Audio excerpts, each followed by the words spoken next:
Good afternoon. So we're at the stroke of 12 and ready to start this workshop. Welcome to everyone that's here, members of the Board of Mayor and Aldermen, members of the Planning Commission. We've got members of the public back here that we see from time to time. They maintain their interest and their input is welcome to this process, members of staff. So we're going to get this meeting kicked off, and I will turn it over to Cynthia. Well, good afternoon.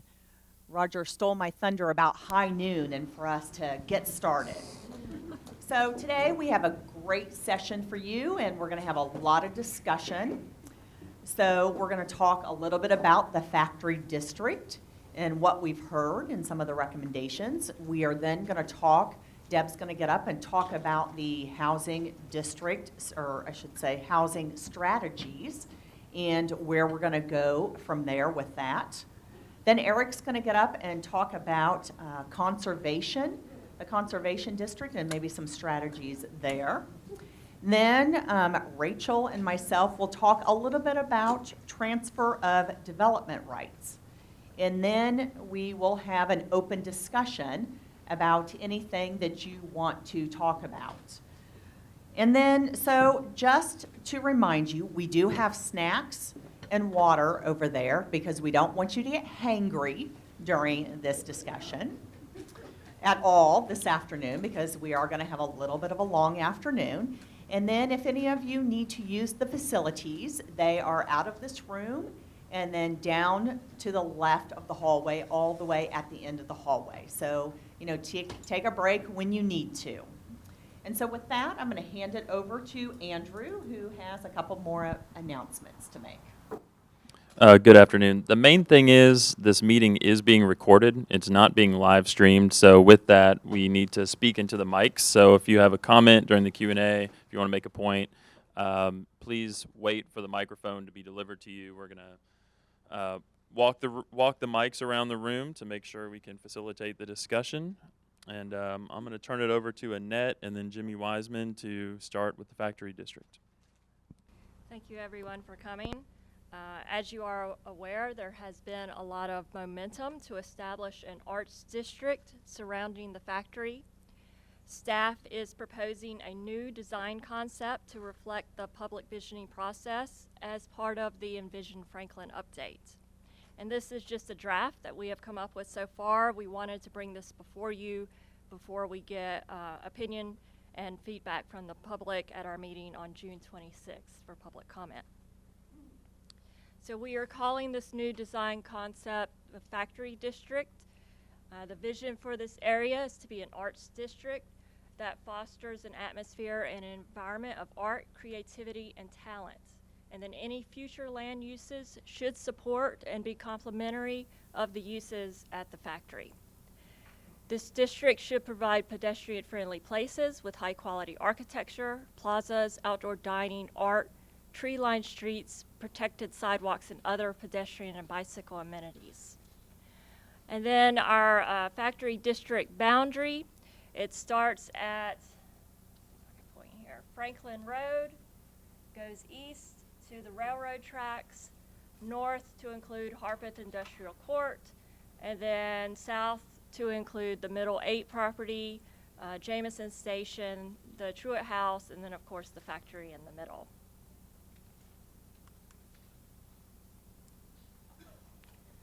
So our vision for this district is to have an emphasis on arts and culture, uses in new or adaptively reused spaces for creative ideas and with expression through the use of performing arts and creative arts.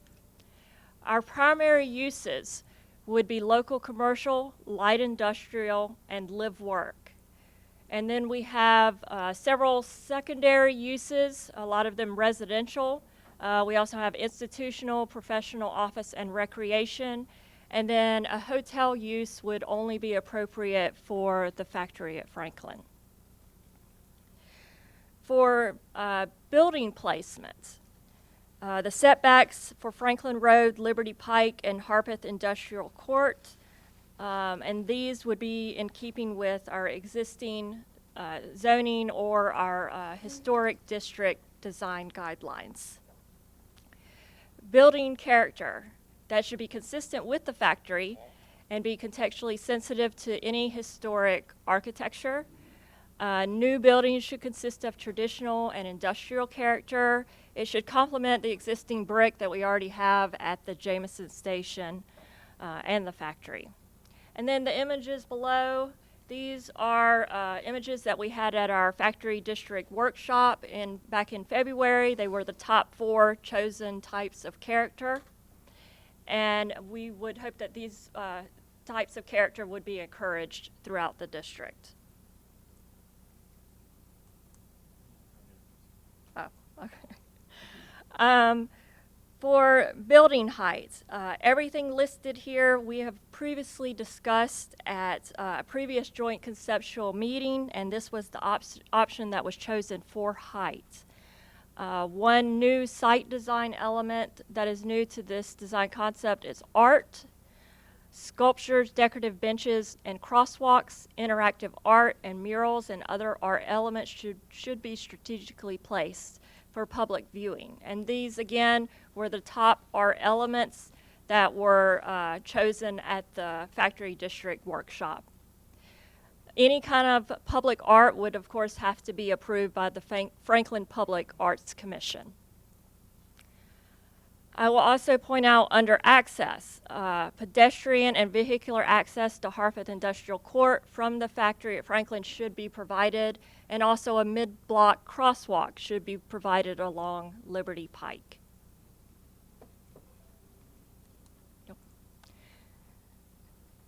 For bicycle and pedestrian, the number 1 mode of transportation listed at the Factory District workshop was walking.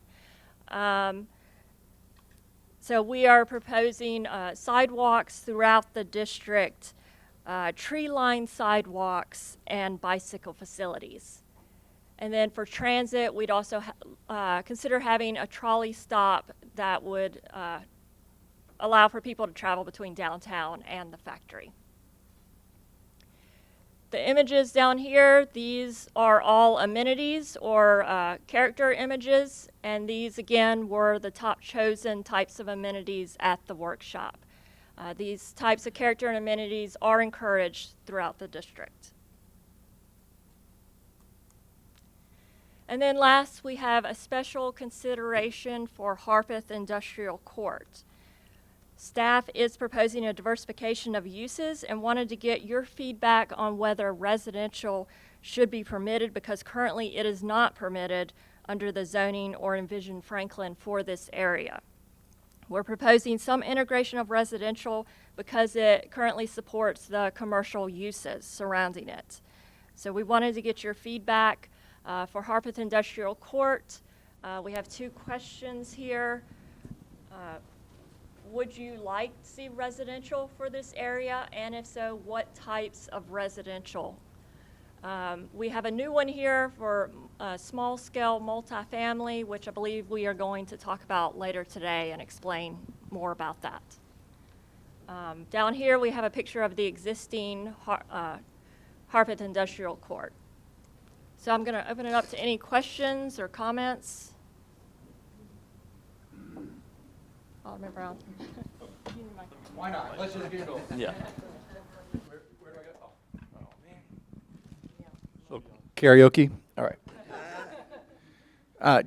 Two comments. One, I wasn't there, unfortunately, for the work session. I know there was discussion about the border or the perimeter line and sort of what was incorporated. I realize the majority, it sounded like the majority, at least when I watched that work session, were in favor of stopping that line at the industrial court. I would just say whether or not that property that goes up that hillside there that goes towards that church is under similar ownership of some of those other properties that are on industrial court. Our not including that in the factory district is not going to prevent that from being developed, hillside or not. Something's going to happen there. Something's going to be brought to us from there. Not including it in the factory district means that we can't apply that same idea to that piece of property. So I think it's just short-sighted not to include that property.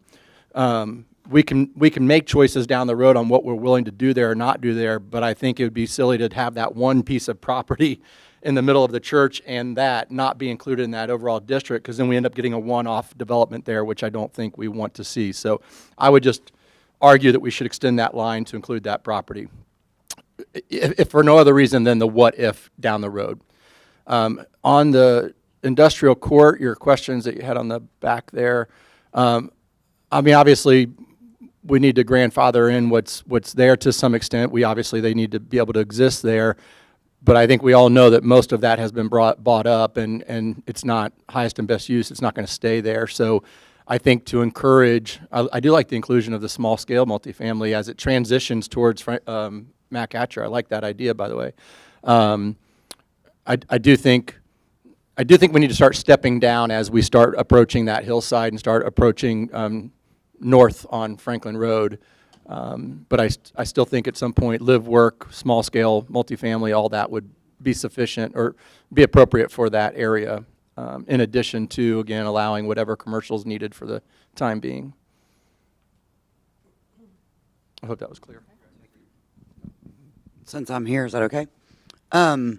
I have a little bit more reservation about putting residential on Harpeth Industrial, but I could easily be convinced otherwise. However, I think we have so few areas in our community that allows for light industrial. That's what this has always been. You've got, yes, Mr. Kelly has bought up pretty much the whole back end of that road, which also begs a comment I wanted to make when it comes to access from the factory alley. I know that at one point the requirement was to be that all of those had a ingress or egress from the back of their property to the factory. I don't agree with that. I think having one or two is ample. I think you start killing people's property rights and their privacy and having access to everybody to come through their driveway, whether it's marked or not. On a busy day, it's going to happen, and I don't think that's fair. I just think we need to be careful about losing the opportunity for light industrial in our community. Life has changed here a lot, but we have very little opportunities. So, I'll get around to you in a minute. Okay, sorry. I just want to agree with Matt and Brandy on this. I think those are really good remarks.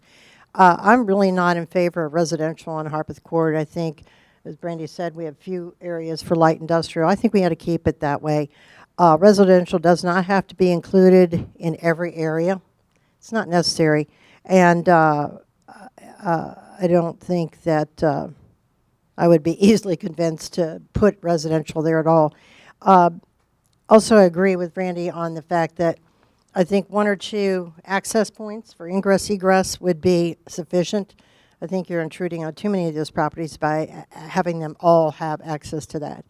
I do believe that we need to make sure that some of the businesses that are there now, we have a photography studio right behind the Shell station, and they have events, well, not so much events, but they have receptions there for their clients. They have photographers and videographers that use that place, and they need to have some kind of event space there.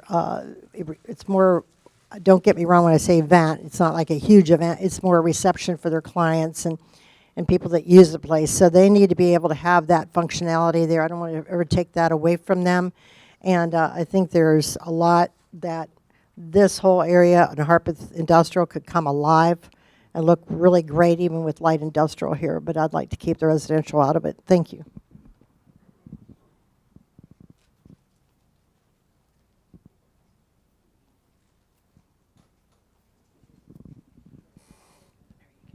So this really doesn't have anything to do with residential on Harpeth Industrial Court, but it affects, my question is how would this affect New Brentwood Primitive Baptist Church, which is located on Harpeth Industrial Court, which has been there for years, you know, Elder Morton in that church. So that's my question about this extending this to Harpeth Industrial Court. Okay, Andrew, you're going to answer that? Okay. Yes, ma'am. So this would be not a zoning change. So at this point, the zoning would still remain light industrial, so all the uses that are currently operating would be able to continue to do that. But this would allow for change over time. If the board and the commission want to move that into primary or secondary use for Harpeth Industrial, then that would allow for residential to convert over time with a rezoning. Does that answer it? I like the pedestrian walkability idea. I had a question about the Liberty Pike setbacks. I'm a little confused on that one. I'm also a little confused about the building height, particularly along Liberty Pike. As far as Harpeth Industrial Court, I think it's inevitable that something else is going to go there. Why not residential? You know, we're trying to make downtown continue to be viable and vibrant, and adding some more residential helps do that, in my opinion. I would not be for anything large scale, but more small scale. So if you could help me on the building height and the setback on Liberty.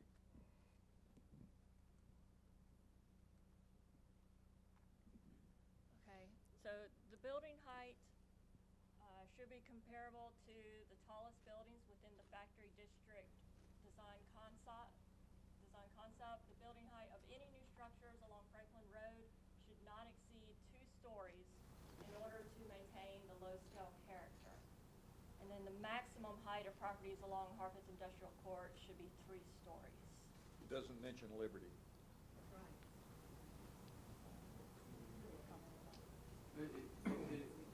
The first sentence encapsulates. Yeah, the first sentence covers the Liberty Pike area.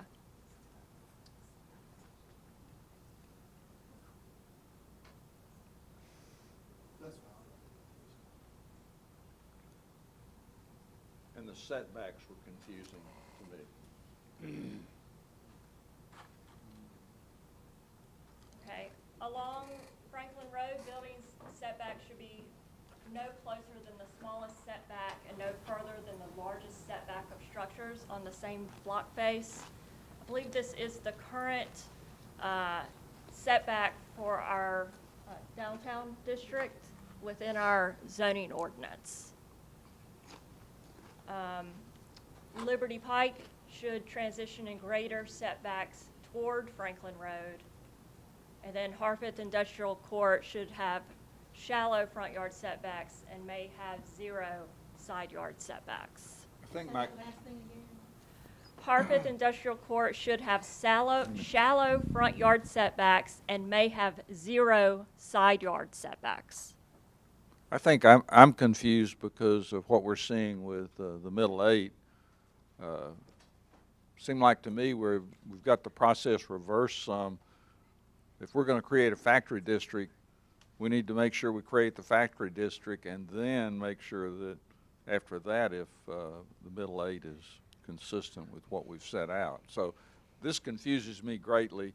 You're talking about the setbacks and the transitions, but we've got a project that would fail under what you're proposing. Yes. So and that's a valid concern and something that does need to be brought up at various stages. We have spoken at various stages in the application process with the Middle 8 regarding the timing of the factory district and Envision Franklin update versus that project. They have chosen to move forward, and that's totally within their rights. And I would say what is drafted in this design concept is based on the feedback we received at the public meetings and through our online survey. So what you're seeing here is based on the community feedback we received and on any discussions that we've had to this point at Joint Conceptual Workshop. We are certainly still in the draft stages, and if you would like us to make alterations to the height, to the setbacks that are more consistent with what's being proposed with the current project at the Middle 8, that's something we can still do. We are still in the draft stages.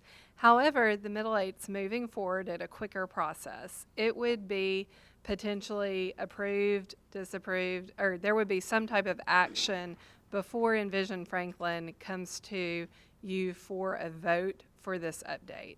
The time frame for our Envision Franklin update is really to be moving forward through the approval stages at the very end of this year, whereas the Middle Eight is coming to you at work session tomorrow night and would be going forward for a public hearing on August 8th. So I hope that kind of keeps it in reference to the two projects that are happening, and whereas this one can still be open to change, that one is already moving for you with an exact proposal. And follow up on that, I have some concern too about Liberty Pike. What we want it to look like, if this other project is way ahead of it, I'm afraid we're going to not be able to do what we want to do to Liberty Pike, and also the other effects of what's going to happen as far as traffic flow, particularly Eddy Lane. We're going to be obligating ourselves to some pretty big improvements on Eddy Lane long term. Yes, and we'll be getting into the discussion for some of those tomorrow night at work session related specifically to the development project. Those will come up tomorrow night at work session. In regards, are we speaking about streetscape with this? We'll have some streetscape imagery coming up just briefly for this. The question I had was had to do with building placement and setback. Is kind of how I understand it is that if there's a building already there, that basically they can build to that current face, and then with the building height it would be 2-story. I would just have some concerns with that because most of the buildings there, actually all of them, are usually mostly 1-story. And so then if you have, say, that existing structure, they're grandfathered in where they can put their building, and then they build a 2-story right next to Harlansdale. I know that's come up, it's been a comment on a lot of different developments throughout the city in different places where it was, my concern would just be too much of a contrast. I think we need to look a little bit closer to understand that across the street is fields with wood fences, and really look at what buffer we might be requiring. If it's an existing structure, understandable, but if they're going to rebuild new to 2 stories, does that maybe increase either a setback or some vegetative buffer or something to help soften that transition? And then as far as residential, you know, I think I have kind of 2 pictures of residential in my head. One is, you know, this super dense, you know, 200 unit thing that could appear, and you know, that's maybe not the route that I think some of us are thinking. But then I think of more residential where you have, you know, maybe some floors residential above kind of more of the vibrant kind of arts district. I think some of us saw in those images, and I think something like that could be very appropriate. So I think it's just kind of really looking at what type of density that might be appropriate. I think one of the comments I think that came up in Planning Commission last month had to do with the whole concept of, you know, which comes first, because we've been talking about this factory district for some great number of months before I remember seeing anything about Middle Eight. I'm concerned that on one hand we're trying to create this great visual image of what the factory district becomes for us, and the first thing we do is approve. You know, it's all mass and scale was a prevailing topic in meetings last month. Was you know, how big is this thing going to be, and what's the scale of it, and I think those still remain concerns for me today, mass and scale.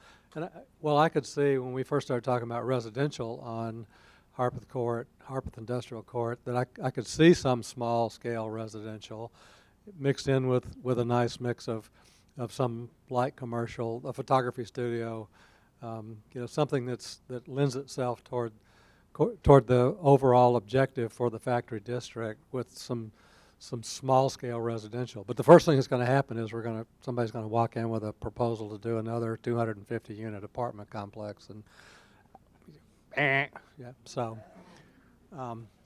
yeah, I think that's we talked a little bit about connectivity. I'm all in favor of a couple of connecting points between the factory. I made the comment some months back that I felt like to require every parcel all the way along to have a point of connection was unfair to the investment that the owners of the factory are making. To kind of piggyback on the investment that the owners of the factory are making by connecting everything to the factory, but there should be a couple of points on maybe the extreme ends where you can get from one to the other, and then that whole image of, you know, how do I get from here to the photography studio without having to get back out on Franklin Road? There's a way to do that, or any other kinds of artsy kind of a art gallery. Glass gallery, those kinds of things, that whatever we end up deciding that is appropriate for the Harpeth Industrial Park. To the question Matt raised about the hill, we need to really decide how we want to incorporate what we allow on that hill, what's appropriate relative to the rest of the overall image of what the factory district becomes. That's probably an important component too.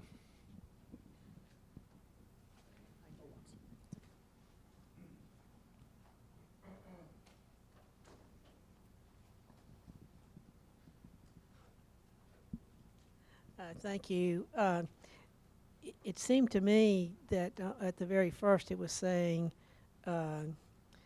thinking about 2 or maximum 3-story buildings here.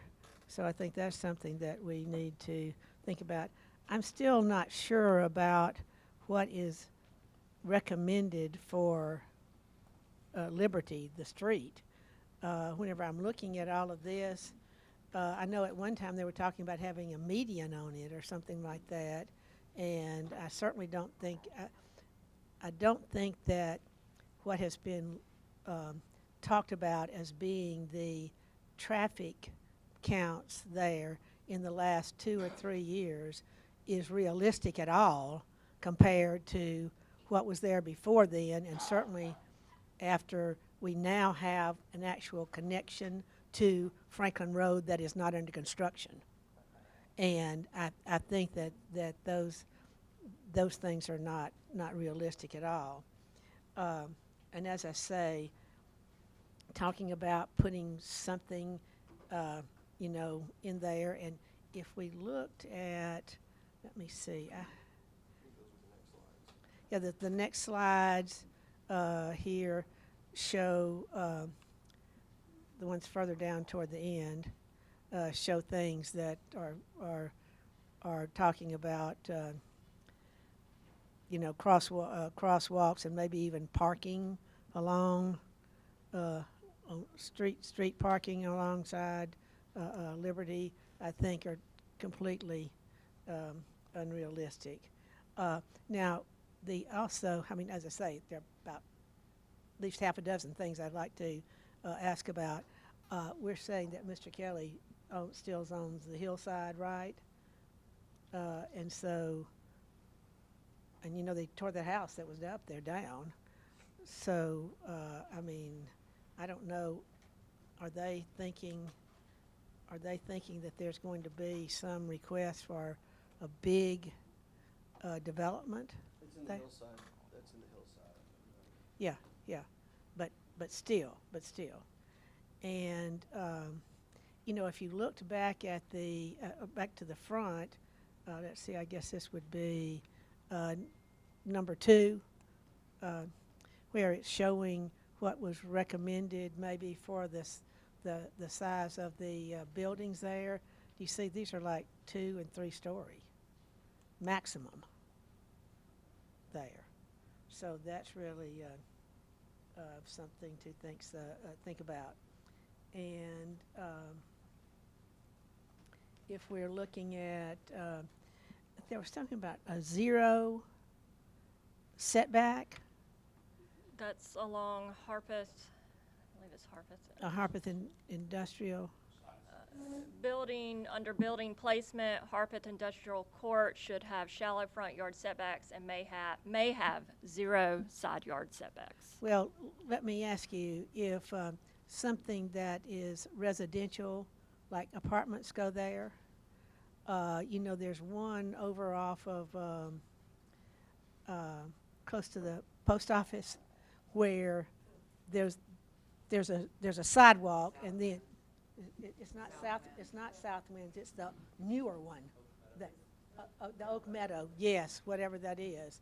Oh, no, well, Oak Meadow is on the other side, on the other side of Royal Oaks.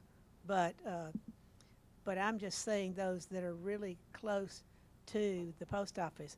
I mean, they are there, and their step, two steps to go up to their entrance is like literally right there on the sidewalk. And so I don't think that that is something that we want to see necessarily again. At one time, I thought we were going to drive by there, and it turned out we drove by something else I wanted to look at the last time we had a drive-by and everything. But that just seemed too much for me. And again, as people have already said, looking at this and thinking about Middle 8, and that density there is just unbelievable, unbelievable. I know that we've seen, compared to downtown, I think that Amy had shown a picture, a map of what was like within a mile of the downtown here, and I think the Harpeth Hotel had a density like this. Nothing else within a mile of downtown, I mean all the way around it, had a density that was probably maybe even a third, certainly not less than, more than half the density of what's being talked about for Middle 8. So I think there are a lot of things that we are thinking about here also comes into play whenever we'd be looking at this other also. So there's much on here to be talked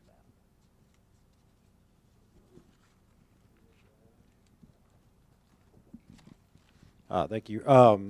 I agree with Alderman Brown on the property boundary lines of including the properties north of Morningside Drive. I think that would be an odd gap to leave if they are looking forward to ever developing. I think we want to apply the same lens. So I agree with that.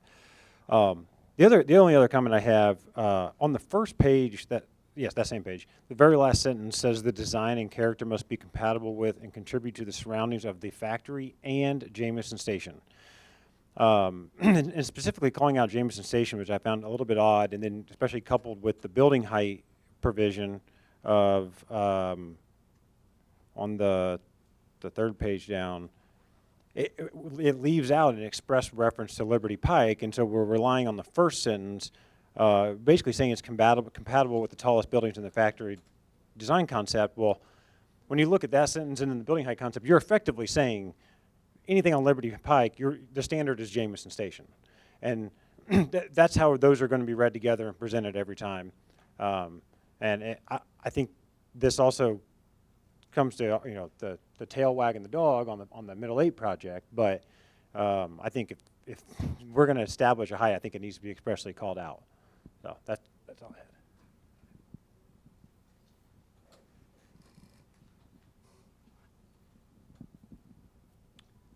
Yeah, so concerning the Morningside Drive, I mean, at some point we got to have a buffer between what the factory district is and that neighboring property to the north. It can be incorporated or not, but we don't want a lot of density to be on the border. And then for the southwest corner, the Truett House, I don't really understand why that's in the factory district. Unless there's something that staff knows about that's coming there that would change that, it should remain as is, in my opinion. Concerning Middle 8, getting ahead of this, I mean, there's still a buffer from Franklin Road down to where it starts. There could be some traffic considerations there, an extra turn lane or widening or something that we can get a buffer out of, so I'm not too awfully concerned about that one.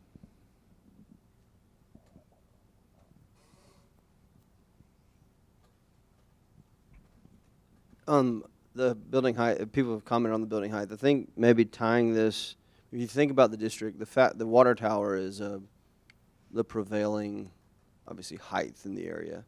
So I think it's the height of the buildings in context to that. I mean, even on the, and we've gone through this with the Middle Eight, like how tall is the building and how tall are the other buildings around it? Like, I mean, I think this is important for this district, which I think the central theme should be that that nothing should overshadow won't overshadow the water tower, but the perspective and the heights surrounding and all these properties needs to take into context that is kind of the central height of the district. And so 3 stories on Harpeth Industrial, you know, we've already seen, you know, 13-foot floors, or I mean, what does that mean? So 3 floors on Harpeth Industrial, to answer those questions, I think that may be too much, especially if you're not including the property to the north. 3 stories just seems like a lot there. The other thing is, I do think we should include the property to the north. With the Franklin Road setbacks, which I think that's in the historic overlay, and even still, I think they're 150 feet on Franklin Road. And then the hill that everyone's concerned with is in the hillside overlay already. So then there's another 500-foot buffer hillside protection develop. I mean, the hill, it was not going, I mean, is not going to be developed. I mean, under our current zoning, in my opinion. I mean, the staff, but I mean, I'm fairly certain it's protected. So then it leaves the back part of that property, which I think is the only reason you'd put this in there is a couple things. One, getting back to it. So if you think that the back of that will be developed outside of the factory district, you lose some of the context that, or the control that we're doing here that might mesh it together. It would be the exit. The exit would be onto Franklin Road, whereas you could, because that is the back portion of that property that's likely to be developed, it could actually connect into the factory district and be pretty, you know, complementary. And you have that going through in some internal streets. It maybe helps circulation, but that's the only reason why I would include that in the factory district, which I think makes sense. On page 3, Liberty Pike should include a mid-block crosswalk. Thank you, engineering. I appreciate you, but I think we should have not have just one.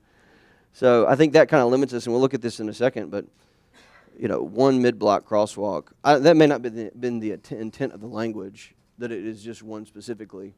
But I think that was the intent of the language. Okay, all right. So I wasn't off my rocker this time.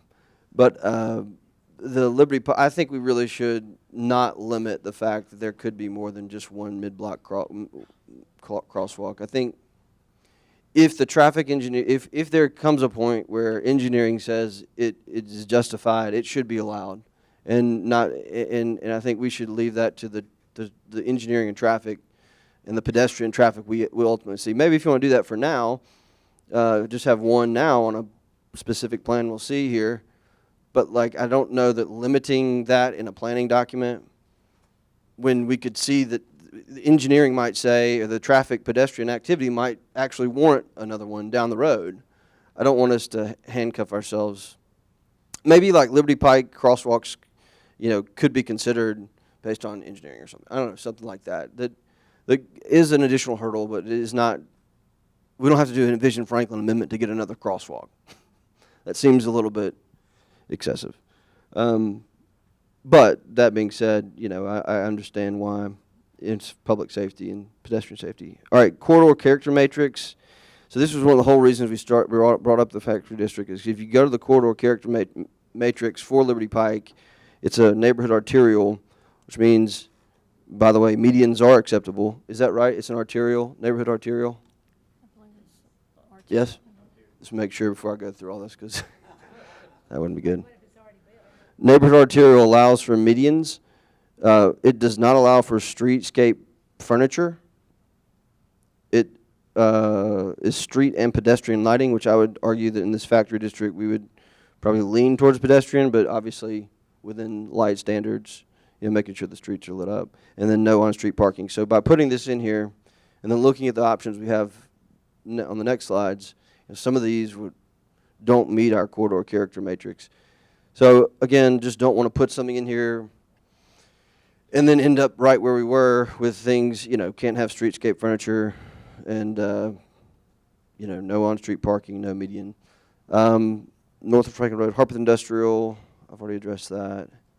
Here's the problem. I think most of us would say Harpeth Industrial going to some kind of residential might make sense, but the problem is we've got a city issue with light industrial. We're all sitting here thinking, well, yeah, if we get rid of this, then where's the new light industrial? And it's a massive need for the city. It's a massive need for our local economy. So I think maybe if we address the light industrial issue across the city, this actually might make more sense to do something different, development-wise. But the reality is we know that we can't squeeze out all our light industrial, or else we're going to have businesses that are moving and having issues continue to operate in Franklin. So those are my comments. We're going to discuss the Liberty Pike streetscape right after this, just so everyone's aware. I was going to make some comments on the light industrial, but Patrick said, I think, what I wanted to say. There are businesses over there that would have a hard time locating. And like Commissioner Allen said, I was concerned about the church. It needs to be protected. They've been there for decades, and it's not easy to find property in Franklin and Williamson County to relocate. So I definitely want to make sure that that's protected, and that these businesses that are here, that we can maintain that. Now, if it does get changed to residential, if it's agreed upon, then if it's not anything that's going to be anywhere close to affordable, if we're going to have more of the same price points, and that would still create increased density, but if we're going to have more of the same, I wouldn't be in favor of the residential, and to me it would make most sense to keep the light industrial as it is and maintain the businesses there and the church that's there.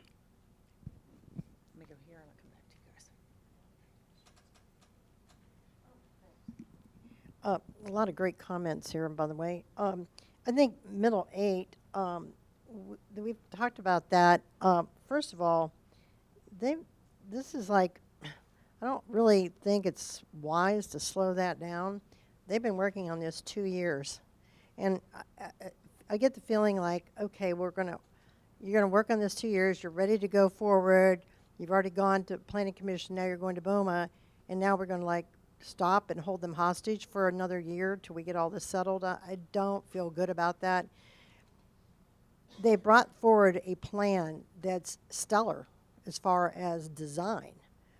The design is magnificent. They went out and got this great architect, and I'm like, they've set these buildings back off the street. They're not up on the street. They're set back.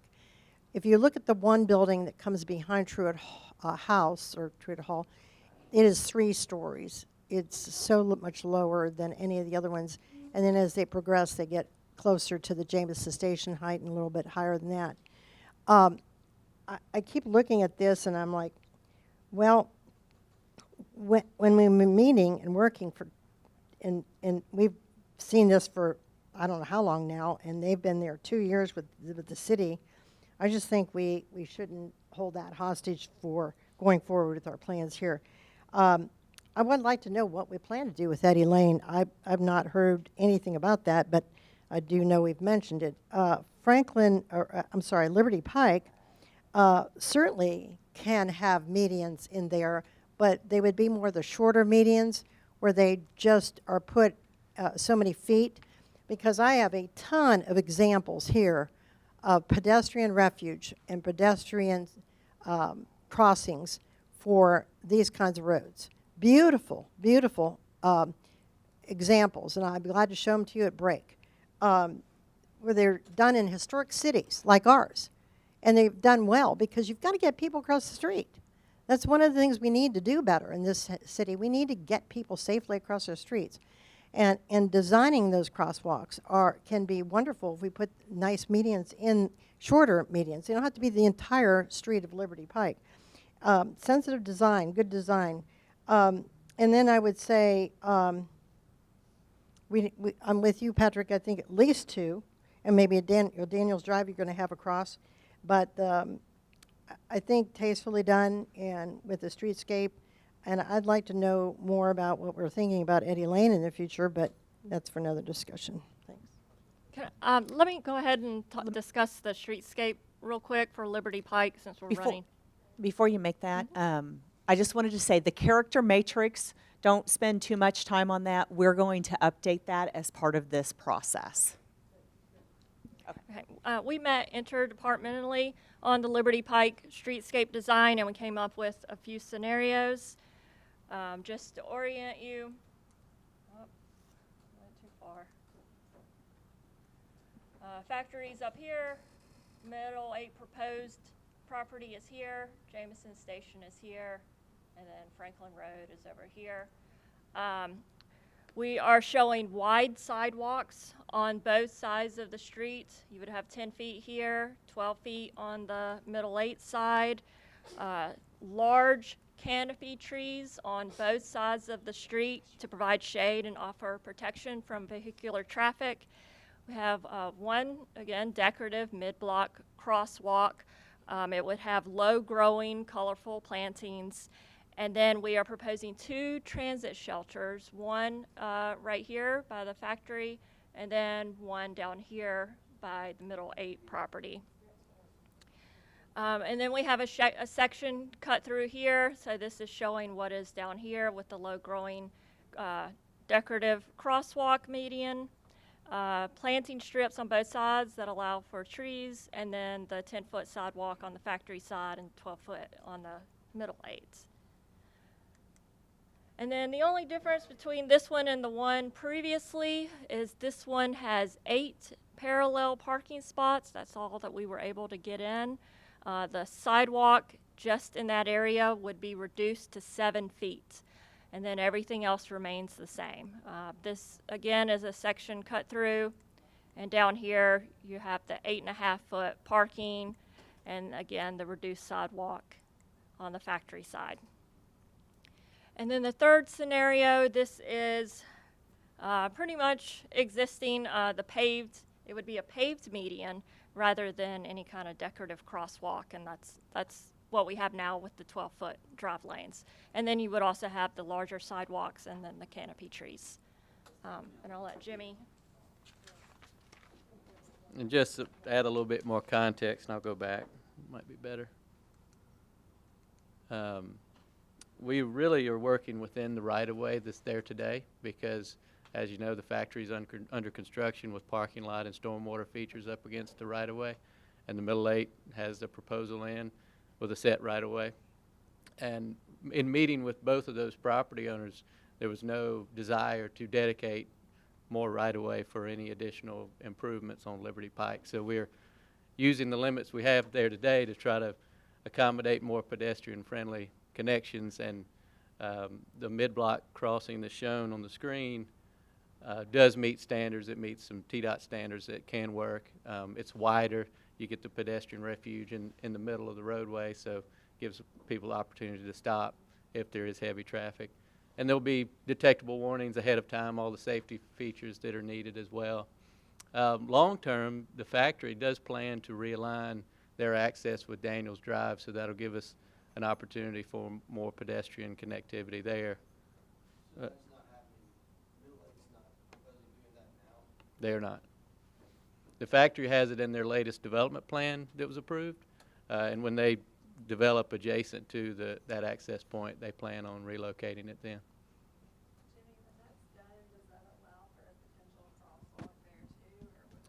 So it could. We anticipate the volumes there may be meeting the signal warrant. We wouldn't love one there, but it might make sense given the volume there at the factory on some of the peak times. So if you end up with a signal there, that'd be at Daniels Drive. And yes. Yeah, so right here. Yeah, there's a crosswalk at Franklin Road. So I forget the exact distance, but it's less than a quarter mile between Daniels Drive and Franklin Road. So you'll have that one more connection across at the mid-block crossing as well. And it lines up with the courtyard of Middle 8 as they have it designed too. So it could be a pretty good focal point for pedestrian activity. How much right-of-way do you need to make it 4 lanes? We need, so the original Connect Franklin plan, we had 4 lanes, median divided, and this is based off memory, but I believe it was with sidewalks and multi-use trail and grass strip and everything. I believe it was 130 feet, and we've got about 70 to work with today. Okay, let's remember, this is being taped, so we got to speak into the microphone. Okay, so I'm struggling. I'm struggling over here with some knee pain, so I'm not as mentally as acute as I normally am. I almost forgot what I was going to say, guys. Okay, so I want. Oh yeah, I'm as cute as I am. But okay, guys. So I forgot. I was almost forgetting one of the things that I wanted to say, and Alderman Baggett reminded me. I live on the side of town that used to have almost all of the city's light industrial. So I did want to remind you guys that when you mix light industrial with residential, it's normally not really pretty. So when we think about Harpeth Industrial, when you start putting houses or you start encouraging residential, believe me, once people move in, they won't like the light industrial. When I was alderman in the third, what used to be the 3rd Ward, we fought against light industrial because, you know, of course you won't have a rock quarry out there, but people really don't like it. Okay, you won't like really living near that. And we do want to encourage, and we do need light industrial in the city, so let's think about that part. The other part was I want us to think about, you know, with the middle 8, you know, it's our duty, because we know, and it's not a developer's duty to know what's coming in the city. So when a developer proposes their development and what they want, it's not their duty to look at what we're proposing here. That's our job. And so I think it's incumbent upon us to decide what heights we want the middle 8 to have. And it's also incumbent upon us to decide what we want the factory district to look like. I don't think we have to mold or make our heights or whatever we decide the factory district look like to match the middle 8. I think it's incumbent upon us to do the opposite. So I just don't want us to think we have to conform the factory district, because it's our district. You know, we decide what goes there, and then we decide what we want the middle 8 to look like. So, because it's a great project, so I just think we just need to, you know, make sure we remember what our job and what our duties are. I just want to remind us of that.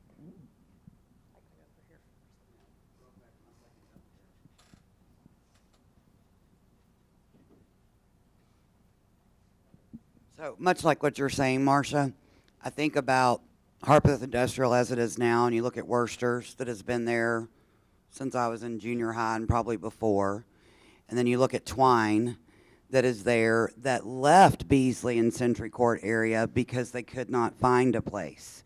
So not only do they go to Harpeth Industrial because it's the only opportunity, now they've expanded across the street with another business model under their brand. You've got so many people who can only find so much available. So what worries me is when you say some residential. So if some residential happens, what's to keeping the next developer to go to Mike Worcester and saying, I'll give you X amount of dollars for your whatever you have, and some residential becomes almost all residential. So what are the safeguards for that kind of zoning when you're allowing some? Who dictates some? Because what will happen, as we've seen everywhere else across our community, the land is what is where we have a deficit. And the land is where people churn their lifelong historical businesses and homes because they make what their investment, if they ever thought they would, and then we lose that piece of our community. We lose that small business. I've got friends who have small businesses on Alpha who are looking at Columbia because we just don't have enough opportunity for them. So I think we have to decide, are we going to be a community that welcomes more residents or a mix of everything that serves the residents that are here? Because I remember I knew I could live in Franklin when we got a Sam's Club and a Target. I didn't have to go to Nashville anymore. So you have to think about beyond amenities when it comes to recreation. We need to have a level playing field when it comes to taking care of the needs of our community so they don't have to go somewhere else, because that's a tax dollar situation too.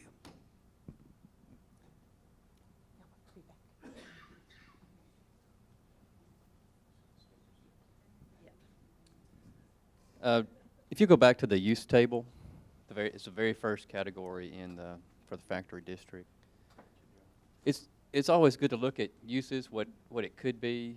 I'm probably just as concerned with non-permittable uses to be looked at as well. I mean, this is a higher level description of what could happen there, but how is somebody going to interpret those, and we may end up with something we don't like at all. So it is at some point, after this trickles down, we're going to be able to see a permitted use table and a non-permitted use table within this district.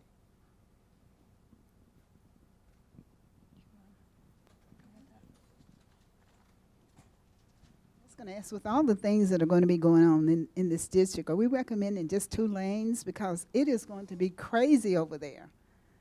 And when you think about all the new businesses and the middle aid and the way it is now, we travel this road a lot. I travel it every day. And the traffic that's going to be going on that road, I don't see how in the world. It's always going to be traffic backed up all of the time. And we definitely need to think about something other than the 2 lanes. And also, why do we have to widen the sidewalks? We have sidewalks on both sides right now. Why are we adding more to the sidewalks when we really need to be adding more to adding an additional lane or something to handle that traffic? And I'm telling you, just knowing what I see when I go down there now and what is going to be when the factory gets vibrant, it's going to be a place that so many people are going to be coming in. We're going to have a traffic problem, and I can see it already.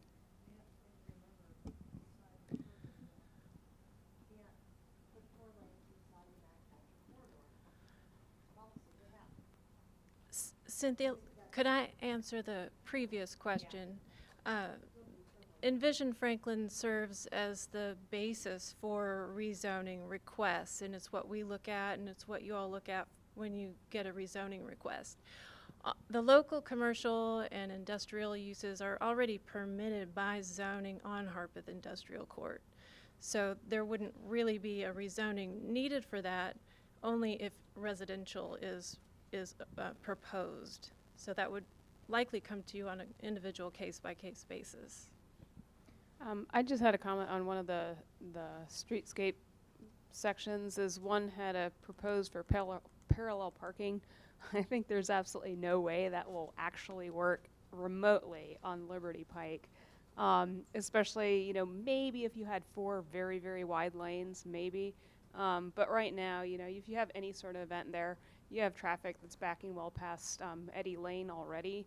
And, if that close to intersection and everything, somebody tries to even park or get out, they're going to back up traffic for a significant amount.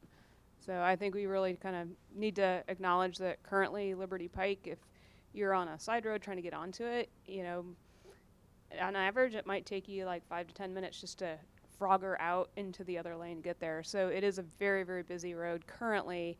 As we add density, it's only going to get more of that. So. And going back, if I can, to answer your question on the 2 lanes, there are turn lanes obviously at Franklin Road and Liberty intersection, and there will be likely when Daniels Drive is realigned and density is proposed at the factory, there will be turn lanes required then. At this point, based on the traffic study that was done for Middle 8, all the intersections are operating at an acceptable level.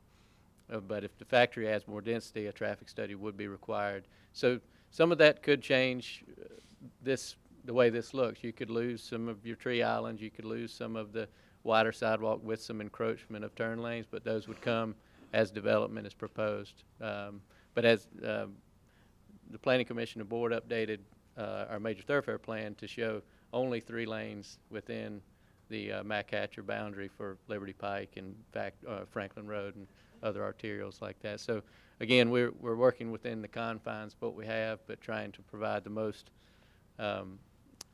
pedestrian-friendly corridor, but also accommodate the traffic as well. So there could be changes that come based on development. We just don't know what those are today.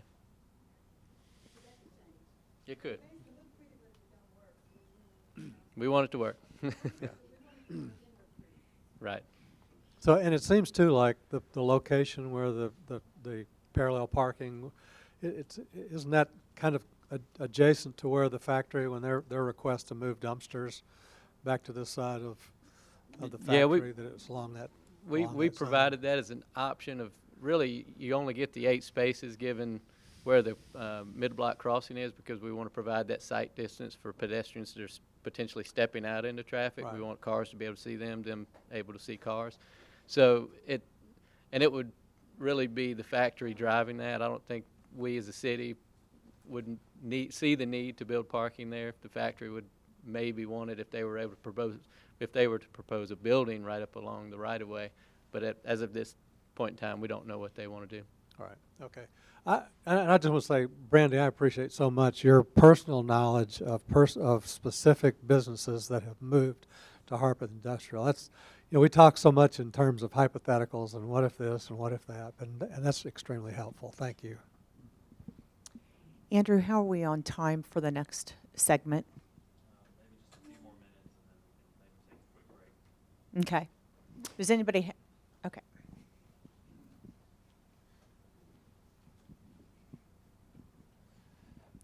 I just have 2 comments on the streetscape.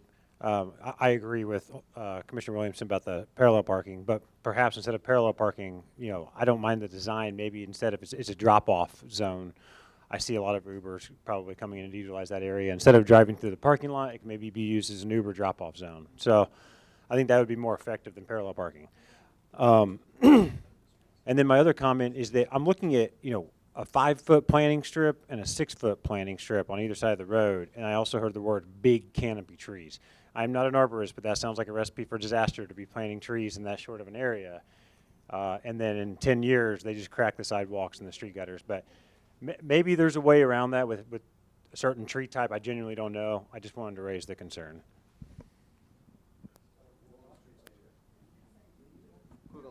I think the thing on this, if we disallow any on-street parking, so what we're saying is, I think if we disallow any on-street parking, then there will never be a conversation that might work, where it might work. And it may not, you're saying this is not a specific plan that we're saying we endorse this. This is just hypothetical of what could work.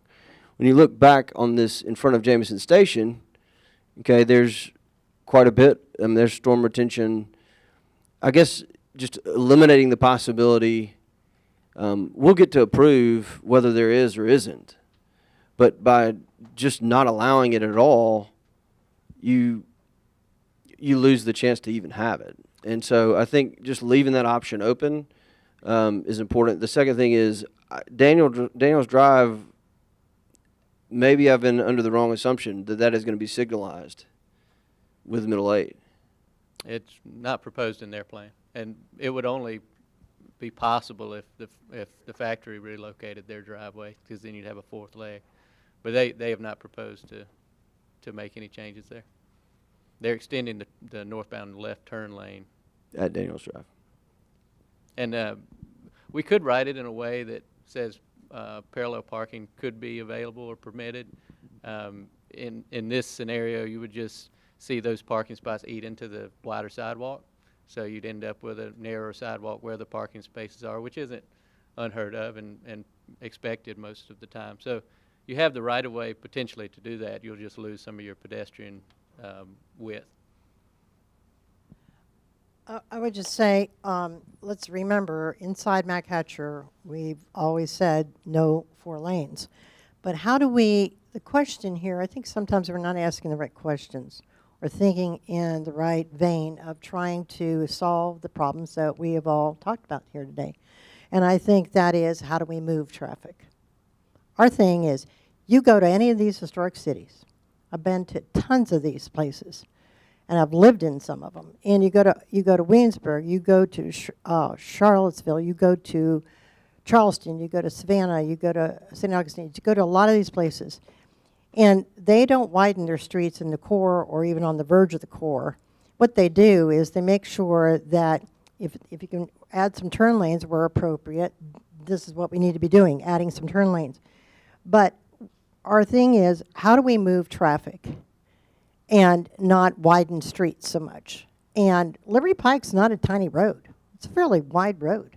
And it has a turn lane, and that turn lane that goes up to Franklin Road has to be lengthened for one thing.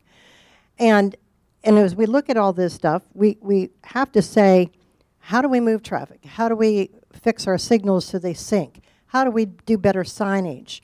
How do we look at turn lanes where appropriate? All these things are going to help us move traffic, because we want traffic in our core. We want traffic, but the other thing I think we're forgetting is residential is so different. Every traffic engineer in the planet will tell you residential is so different. It's a different animal than commercial, retail, office. Most of these people, and we have such a different work core today. People work a lot from their homes, and Middle 8 is putting in their different areas where people can actually work in that area. And so you're not going to have droves of people leaving if you want to talk about the Middle 8, leaving Middle 8 at one time. Even the factory will have people in and out as well, but residential is so different. And so I think we have to keep that in mind. And then street trees. There are street trees all over the United States that do extremely well in small spaces. But it's the type of tree. Even the city of Franklin now has regulations for our trees that you cannot put up certain trees between the curb and the sidewalk. You just can't do it because of the root systems. You have to have the root systems that go down that lend themselves to be on a street tree. So street trees are great. It's just depending on what kinds and how we look at that as far as the appropriateness of what we need to accomplish there.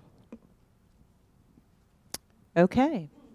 Well, very good comments from everyone for this session. So we'll take okay, well, let's go straight into, I have forgotten what now, the housing strategy. So Deborah, you are up.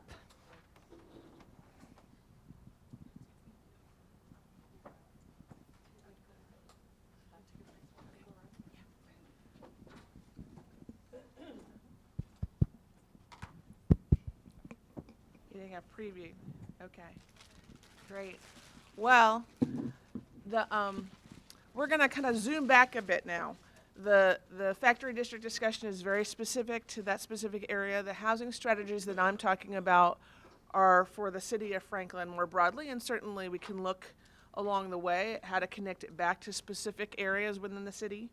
But just a quick kind of look at Envision Franklin. The housing strategy is an additional part as part of the update, because the original Envision Franklin 2017 didn't have that specific focus. Certainly there's talks about residential, but this is a little more specific. And so just to refresh on why housing strategies are part of Envision Franklin, looking at how to align housing supply with housing needs. I'll talk a little bit more about that. Coordinating infrastructure with housing development, whether it's utilities, transportation, et cetera. Ensuring the consistency with community character. Of course, that design is a very important part of the character of Franklin, and making sure that that stays consistent as changes are adopted in the update. And looking at social equity and affordability.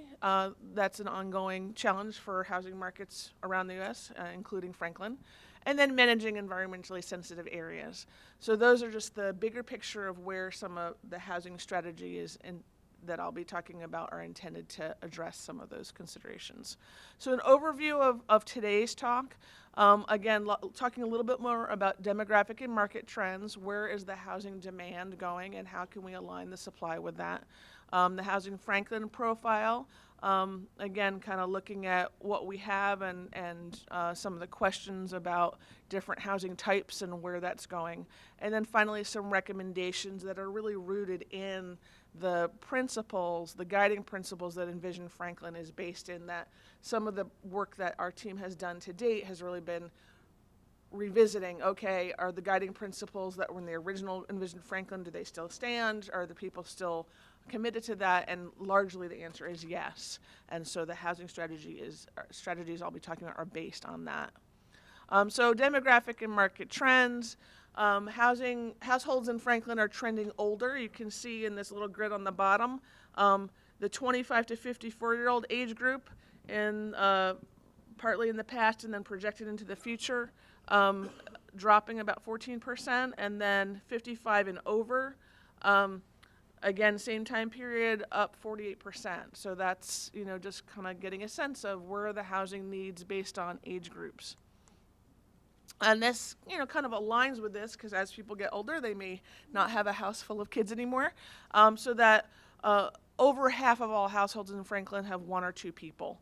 And so just looking at how can we calibrate what is allowed to be built in Franklin and what the community wants to have there to help meet some of these trends that we're looking at. And then finally, this is just looking at affordability and income versus home value trends. This is in a 6-year period, 9% increase in the median income in Franklin. So whereas rents are going up much more than that, median rents up almost 30% in same time period, and then home values even much more than that. And so just looking at who can live in the community and what are the goals in terms of how to have a mix of housing types that can provide more choices for households to live in and to choose to where they want to live. So housing profile. This is, the top bar is existing distribution, the top 3 housing types, single family, townhouse or condo, and apartments. So the different colors and then the parallel colors below are what's existing and approved in terms of what at least is permitted to be built. Sometimes there appears to be a little bit of a gap between what's approved and what's being built, and we can talk about that separately, but at least looking at what we might expect. And you can see that single family is continuing to grow, certainly, but they're all growing in terms of there's the projected population growth of Franklin is definitely on the rise, and how can we have the housing units that can accommodate that? So they're just looking at how the distribution is there. And so you can see that the apartments are definitely growing. And so the next part of this, I'm talking about more specifically multifamily. So broadly trends, this isn't just Franklin, but certainly it's reflected in Franklin. Just where's multifamily going? We know the interest rates are rising. They may stay high for a while. And that is making for sale inventory, people who maybe were going to move, they're like, I'm not sure if I can find another place at current interest rates. Even though demand has remained high, there's low inventory, and so that makes it harder for first-time home buyers to find a place to live.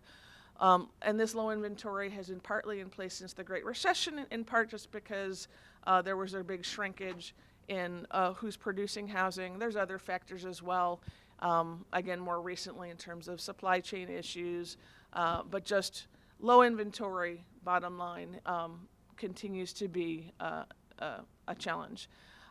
Renters, as you know, if you can't buy, you're going to be renting for the most part. So renters surpassed 100 million this decade, and more high-earning Americans are renting. So there's definitely choice renters in there as well, not just people who I can't get in the housing market, but just especially, again, looking at that older, smaller households.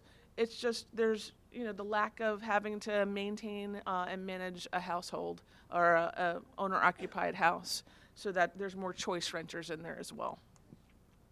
So looking again back at Franklin, the median rent as of this month, $2,900. So again, continuing to go up, and occupancy rate 95.3%. 7% vacancy is usually kind of a healthy vacancy.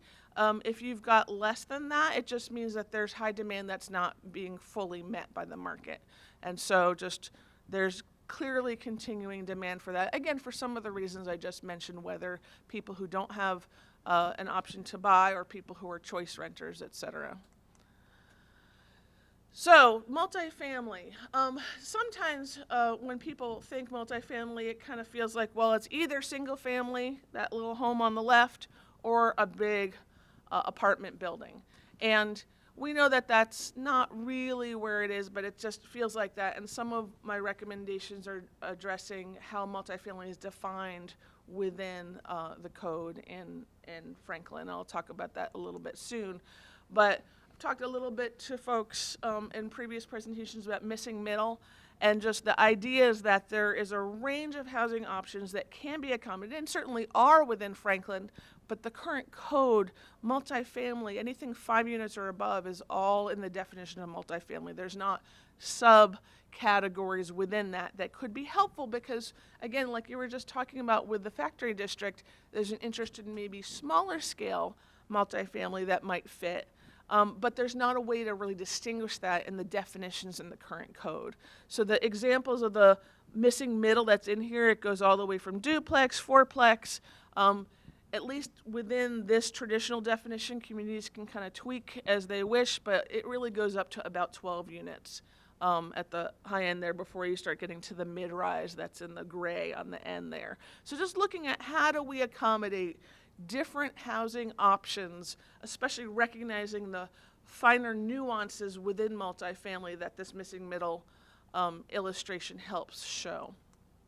And so here's some examples that are in Franklin. I appreciate the staff sending me some images just to show a real variety. We've got on the bottom left the Arlington, which is 10 units, and then the upper one is the Villages at West Main, 35 units, and on the right, Craig Court, 5 units. So you can just see just a wide variety. It's not just all big 210 unit properties, right? There's a lot of variation within multifamily. And just one more other images from around Franklin, just showing a range of design, scale, et cetera, that's important to consider when looking at how to meet residential needs. And then I just want to note that, again, within that range, just it's helpful to understand, you know, there's always the tension of what the community really wants and needs and thinks will fulfill the character and ongoing where the vision of the community is, and then just understanding some of the realities for where developers may come in. This is from a report from the Turner Center, which is at Berkeley, UC Berkeley. It's called Unlocking the Potential of Missing Middle Housing. It was published this past December. And just one thing that there we're observing, in high-cost markets, the ideal building typology is 8 to 12 units to be financially viable. And I'm not saying that all building needs to be that. I just want you to understand that perspective from a developer angle. And this is a magic number, as they're calling it. It allows developers to leverage economies of scale while using less expensive wood frame construction without elevators, depending on code requirements. So just to kind of understand that angle as part of the bigger picture of how do we diversify housing types and how do we make it something that's really feasible to build in addition to where the demand is. Okay, on to recommendations. And again, I'm noting that these recommendations are really rooted in the guiding principles for Envision Franklin, because the Envision Franklin update is what this larger project is about, and this housing strategy is really to fit in that. And so I chose 4 of these that really seem to fit well with residential, and that includes vibrant neighborhoods, managed growth, exceptional design, and a connected community. And so how to achieve, so the principles are on the left here, and here on the right are some ideas of how to achieve these principles. So vibrant neighborhoods, prioritizing walkable, human-scale building form, again, some of what we were just talking about in the very specific example of the factory district. Managing the growth, encouraging a housing supply that really aligns with the demographic and market trends. What people can't buy it or rent it if it doesn't exist. And so, or if there's not enough of it, then it pushes the prices up because there's more demand than supply. So really looking at how to manage the growth with that alignment. Exceptional design, as the Envision Franklin is being updated, making sure the design concepts adequately reflect the shifts in the update. And then finally, connected community, looking especially at ways for people to travel without their cars. And this is not about taking away cars, it's just saying, people like to be able to, back to the vibrant neighborhood, getting around without your car should be a choice that you can have in certain environments. So how do we then kind of drilling down for some of these? Diversifying the housing types, the missing middle housing options, looking at opportunities to expand zones for mixed residential districts, just because the current definition of the mixed residential district zone can accommodate a mix of these housing types, but there's not a lot of those zones currently in the city zoning map.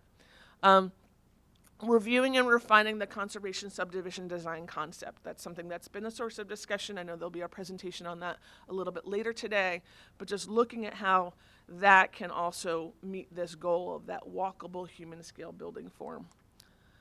Encouraging more senior-friendly options. Again, looking at the demographics, older, smaller households, and here are some housing types that can help support choices of places to live. Accessory dwelling units, those are certainly widely possible within the city, but encouraging that and looking at where barriers may exist. Duplexes, again, those look like single-family homes generally, but there's two halves, so there's twice as many households that can live there and needing less space. So they're more compact, half scale. And then finally, cottage clusters, an example is pictured up here. They're still single-family homes, but they're smaller. They can be arranged on a lot to encourage a sense of community. Just, again, a range of other options that are very compatible with existing neighborhoods, but also offer more choices. Updating the design concepts, looking at where duplexes, which are currently in very low production, if that could be a secondary use within the single-family design concept, it's a way to, again, encourage more of that. I mentioned, again, redefining multifamily residential so we kind of have a better sense of the nuances within the different scales. So it's not just 5 units and up, up to hundreds of units, looking at how to fit the missing middle into that. And finally, allowing for that mix of multifamily in dwelling types like regional commerce so that there's, again, looking at how to scale within certain zones, just not necessarily being all or nothing, but saying here's different types that we can accommodate in certain zones. And then finally, creating a connected community, looking at ways to increase travel options, maximizing walkability with a consideration. There's different factors. Walkable is not just about having a sidewalk. It's about, does it feel like a safe place? Is it comfortable? Are there places to go to? You might have a neighborhood that has great sidewalks, but maybe there's, if you want to get to a coffee shop or run a quick errand, get some milk, that may not be within a reasonable destination. So connecting those. And then keeping in mind the rooftops or retail. Typically, you need the residential to show that there's enough demand for the retail. And just a figure, just an example here is that 1,000 homes are needed to support nearby small businesses. That's just kind of a rule of thumb that to consider. So just remembering that if you want walkability and you want those destinations, you need to have the rooftops and retail within proximity of each other. So just to wrap up briefly, again, looking at how to adapt housing needs to the current demographics. And then I just want to mention that planned districts, which are a very common way of doing subdivisions and housing developments here, that all requires a certain amount of negotiation. And that's, can be valuable because it means you have a chance to look at each project and discuss where it's going and see what's going to fit in there. The flip side of that is that it really reduces predictability. And predictability from again, who's doing the building, a developer standpoint, is important because it means that you're trying to do your pro forma and figure out how am I going to make what is going to be, where there's housing demand, what can fit on the property, the utilities that will fit with it. The more that you can make it easy to build what you want, but nonetheless for the developer to plug into it, that really helps with managing affordability and getting the kind of housing product that you're seeking. So just to consider how planned development, understanding the pros and cons of some of that, and how whatever kind of updates you do to Envision Franklin and housing strategies that you adopt, looking at how to foster and enhance more predictability.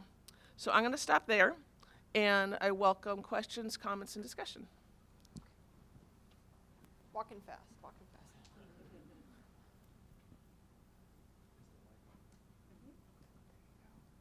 Okay, there's a lot of things to say on the image 25, and it talks about accessory dwelling units. And in 26, it says add duplex as a secondary use in single family. I absolutely am against having an accessory use in single family. And as a duplex, as an accessory use, we have talked about that before, but the people who live in single family, I think, want to have single family around them in their neighborhood. And as I say, on 25, it says an accessory dwelling unit. And again, that's talking about really having more than one in the lots. Okay. On 18, if you'll turn to that, it's talking about that middle housing and everything. On 18, it's a joke to think that the multifamily that's being built in Franklin now is 3 stories. I mean, has anybody looked out there on Carruthers and also between, I know, and between, and really just next to the interstate and everything? Those are huge, huge, huge. I don't know how many units there are in each one, but they're all very tall, much, much taller than this. And so please, we need to look and see what's going on right now. Plus, if you noticed, all those things that it said have been approved and not built. You've seen how many of those are apartments? I mean, really. And so the other thing is, whenever I looked at, it said 57% of the units here, I guess this was back on 8, it says are only 1 or 2 people. And then the one right before that also has, it's called the American Community Survey. Does that have anything to do with Franklin? It's part of the U.S. Census, and they do. In Franklin? Yeah.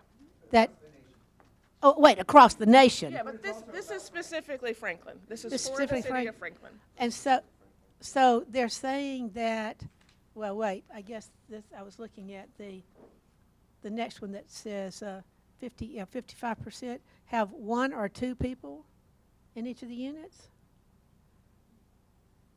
Have we, when does the information come out about this? This is from the 2022 American Community Survey. But what was that? I mean, that's not like doing the census or anything like that. How It's the U.S. Census is done every 10 years, the big census. Exactly. But there's interim data that's gathered, and that's what the American Community Survey does on a variety of different demographic scales. So this is an example of one that was done not as part of the decade, every decennial census, but this is American Community Survey is part of what the U.S. Census. Okay, I'd just like to see compared to what the 2020 census said. You know, as I say, I find hard to believe 1 or 2 people are you know, are all the households there. But at any rate, there are several other things here talking about plan districts, you know, and which we have done for quite some time now. I'm not saying I think it's perfect by any means, but we are now seeing so much more density from there.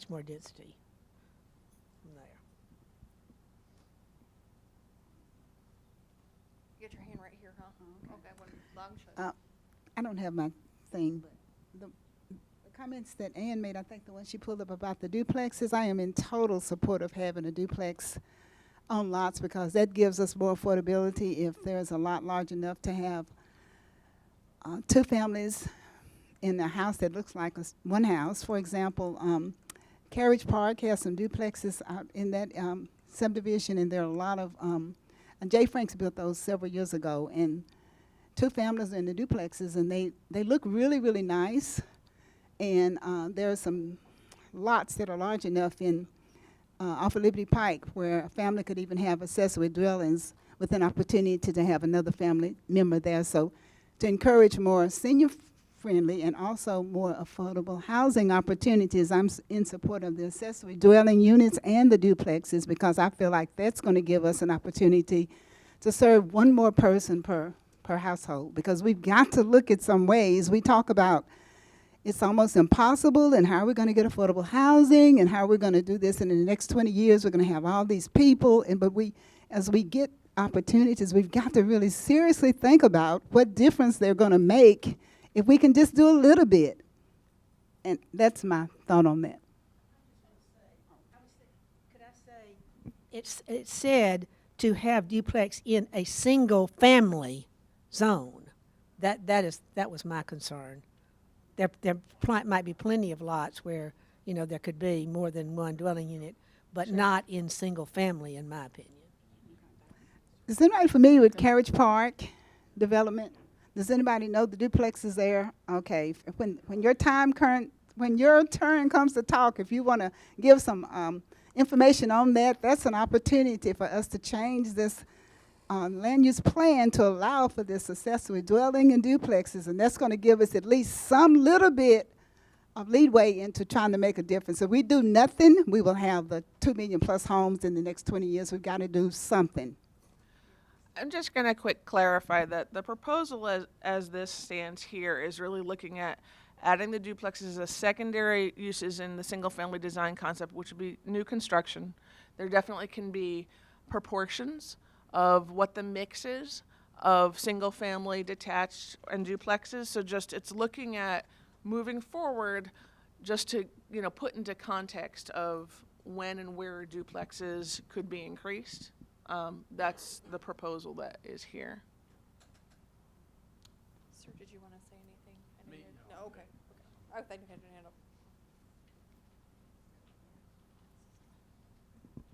up. Just looking at some of the things, I've seen that quite a few times about this kind of missing middle of housing. And so if that's something that we have found is missing as a housing type, I think we need to clearly define not just duplex, but all of those. So now we have something that's defined. Then maybe there's opportunities in some of the different zoning types that, hey, we will allow specifically this. But I think it's very important to define it. And then also, I think, kind of the missing middle, Franklin's a little crazy on the housing prices, regardless of what it is. Rent costs a lot more than mortgages in some cases here. So I like to also make a lot of comparisons to kind of what's happening here in Franklin to kind of San Francisco Bay Area. I have some family that had lived out there for about 5-6 years. The closest thing they could find within an hour of their work was a duplex, and they got it because it was less than $1 million. But with that said, those different housing prices versus a completely single detached home in a really kind of bizarre housing market did allow them to get their foot in the door as far as housing. And it was a very hard thing for them to achieve, but they did achieve it. And so yes, it can be an opportunity. And I know, pricing of housing is completely a different thing, that even if you build these, they're going to be high priced. Yeah, they can still build condos that you're going to spend $500,000 for. So I think that's a different thing, but I think it's important that we define this. To Ann's comment, it is shocking that as a realtor, the average consumer is laden with cash, well over 50, with grown kids moving in to be close to their kids or come and have their final destination and use this as a launching pad. So it's really true about the age, and it's shocking because now these people are going to need more land mass with their home because they don't want everything upstairs or a mix upstairs. They want most of their living level on the main floor. So we do need to kind of reconsider what our housing options are. And a property with an ADU, an accessory dwelling unit, will sell faster and for more money because they'll use it from anything from a music studio to a rental for somebody that's a great affordable unit for a multitude of reasons. Divorce is probably one of the #1 transitions we see with those accessory dwelling units, or a single mom with one child. They serve a great purpose in our community. And I think the duplex mixed into single family isn't really a problem. We see all these neighborhoods, anything from McKaysmel to West Haven, with all sorts of housing types in there, and everybody loves having that multi-generational feel. Maybe you live in the large home, and then your parents come and move into a condo. So when you have mixed housing types, I think you have more opportunity for interaction and connectivity within your own neighborhood, and lots more opportunity. And I don't think that the single family and then the jump just to large apartments like we've seen across from Lifetime solve the housing problem. I think this missing middle is definitely something we've got to look at harder.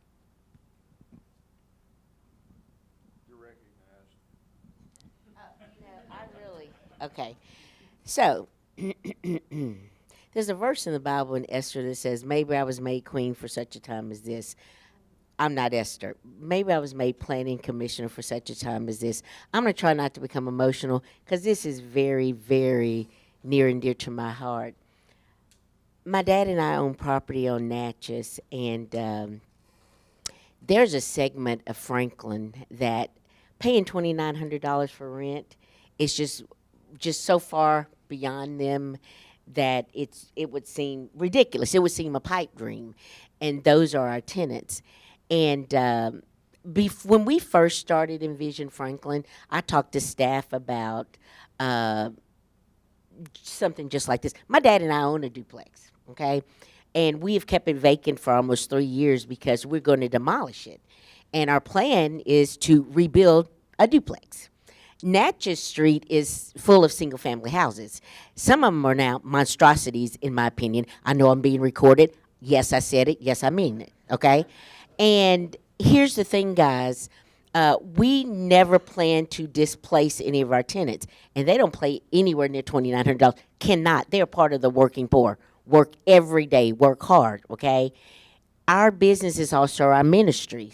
We're coming back, and we're going to propose to replace that duplex with a duplex, and we can because that's what it is. However, we also plan to propose on some of our vacant land to place some duplexes. Now, some of those people who build those $1 million monstrosities aren't going to like it. Tough, okay? Because we want some people who still live here, were born here, and still work here to be able to still live here. And we want lots of them to do that. And going back placing single-family homes, which are going to cost us a lot to build, we need to be able to do duplexes. Guys, we were going to build in 2008. The market fell, right? We were going to build during 2020. Pandemic. We're not very rich people, and we don't charge people $2,900. We can't afford to. People have offered to pay for blank property. They've offered us $400,000 for a piece of property with nothing on it, but we didn't sell because it means a lot to us. It may not mean a lot to you, but it means a lot to us, okay? And so being able to do things like build a duplex, or being able to take out a mobile home or a mobile home park, and to build, like multi-family. And we're not talking, and I almost giggled when they said that the sweet spot is 8 to 12. Lord, we'd be happy to put in 4. We'd be happy to put in 3. And so when you say that placing a duplex is, oh my God, that's terrible. Lord, to us, that's like somebody singing a hymn at church. Okay, so what I'm saying is there's some people that live here that buying a home is not even anything they can do. They're just grateful to be able to rent here. So what I'm saying is there's certain places in our community that this is so needed. And we can't do enough of them, unfortunately. And we're not doing it to be millionaires. Lord knows I'd love to be one, okay? But we're doing it. And so they were saying that, 8 to 12 is a sweet spot. It surely is, okay? But, doing a duplex or a triplex, and we're not even talking 3 stories. Although, drive down Natchez Street now. You will see some very historic-looking homes, and then you'll see a 3-story monstrosity right next to it, okay? So I was made planning commissioner such as a time as this, because I want us to sometimes think, we got to think outside our boxes, because there's some places in this community that duplexes are needed, that triplexes are needed. And by the way, I'll be bringing it to you, okay? But anyway, I had to say that I'm just passionate about this. Thanks for taking the time to listen. I appreciate it.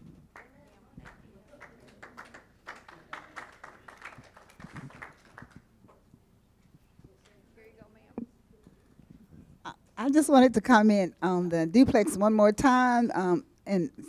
Commissioner Allen, if you bring it now, it won't be approved. And that's the bad part, because I just sold a lot last month, and I presented the opportunity to several nonprofits that where there would have been 2 families in a home instead of 1. And now that home is probably going to be a home that's not affordable.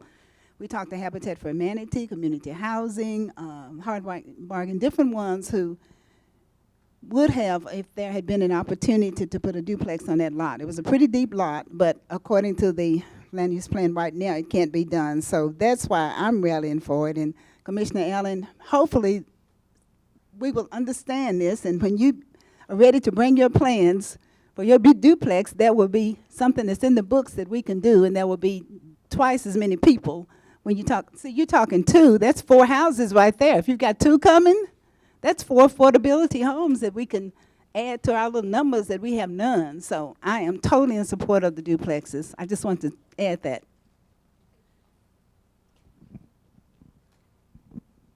I agree with Commissioner Allen.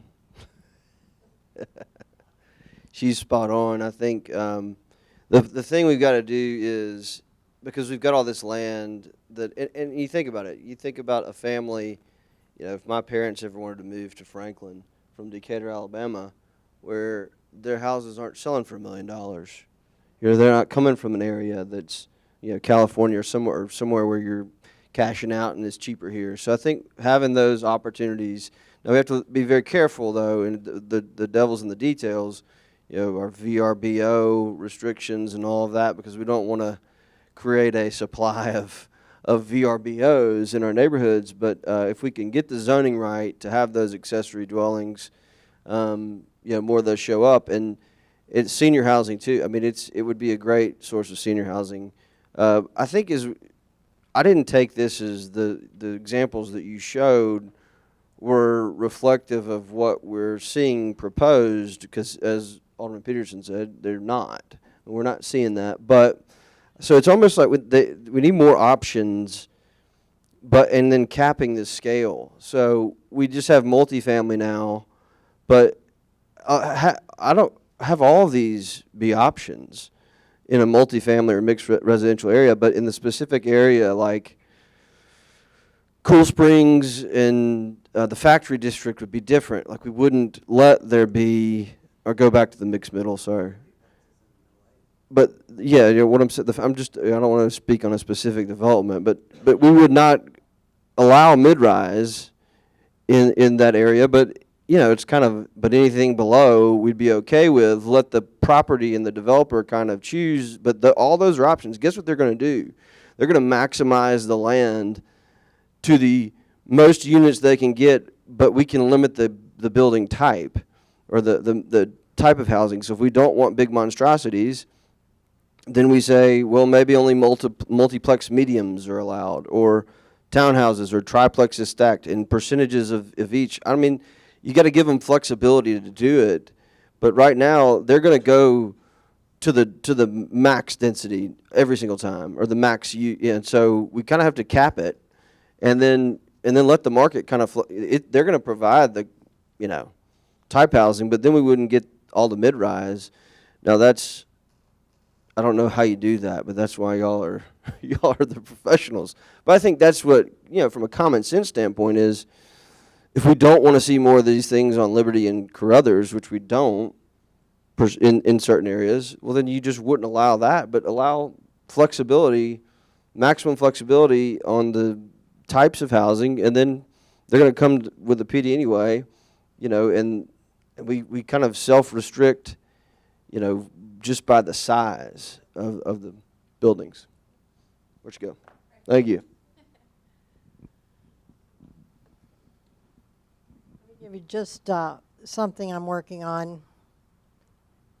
It's my day job. Anyway, there was some research done that Bankrate just said with housing in short supply and the pandemic shifting, real estate preferences, accessory dwelling units have seen a spike in popularity of late. That's from Bankrate website. Then, according to Freddie Mac, just gives you a couple of sentences here, at least 1.4 million properties had accessory dwelling units as of 2019, and more homeowners have been interested in creating such units on their property since the survey came out. This growth matches the information from the National Association of Home Builders from a 2019 survey data in which approximately 1 in 5 remodels, that's remodels, noted that they had completed at least one accessory dwelling unit development project in the prior 12 months. The Vice President of National Home Builders Association of Housing Policy Research notes that National Association of Home Builders members have reported an increase in projects that could be accessory dwelling unit conversions in the last years and the coming years. Just FYI, they're needed, they're coming, and the demand is increasing for ADUs.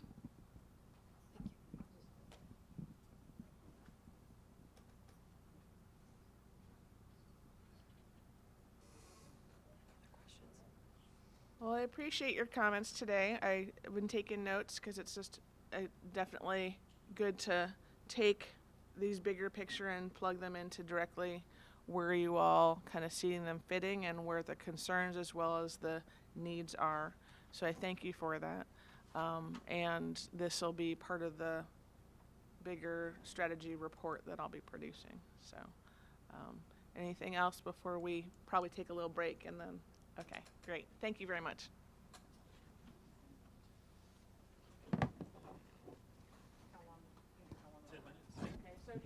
So let's go ahead and take a 10-minute break. So we'll be back in our seats at 1:55, please.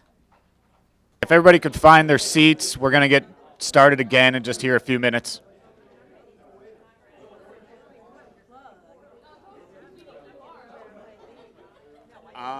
Yeah, I mean, just take a look around the outside walls, I guess. This is why we need a new building.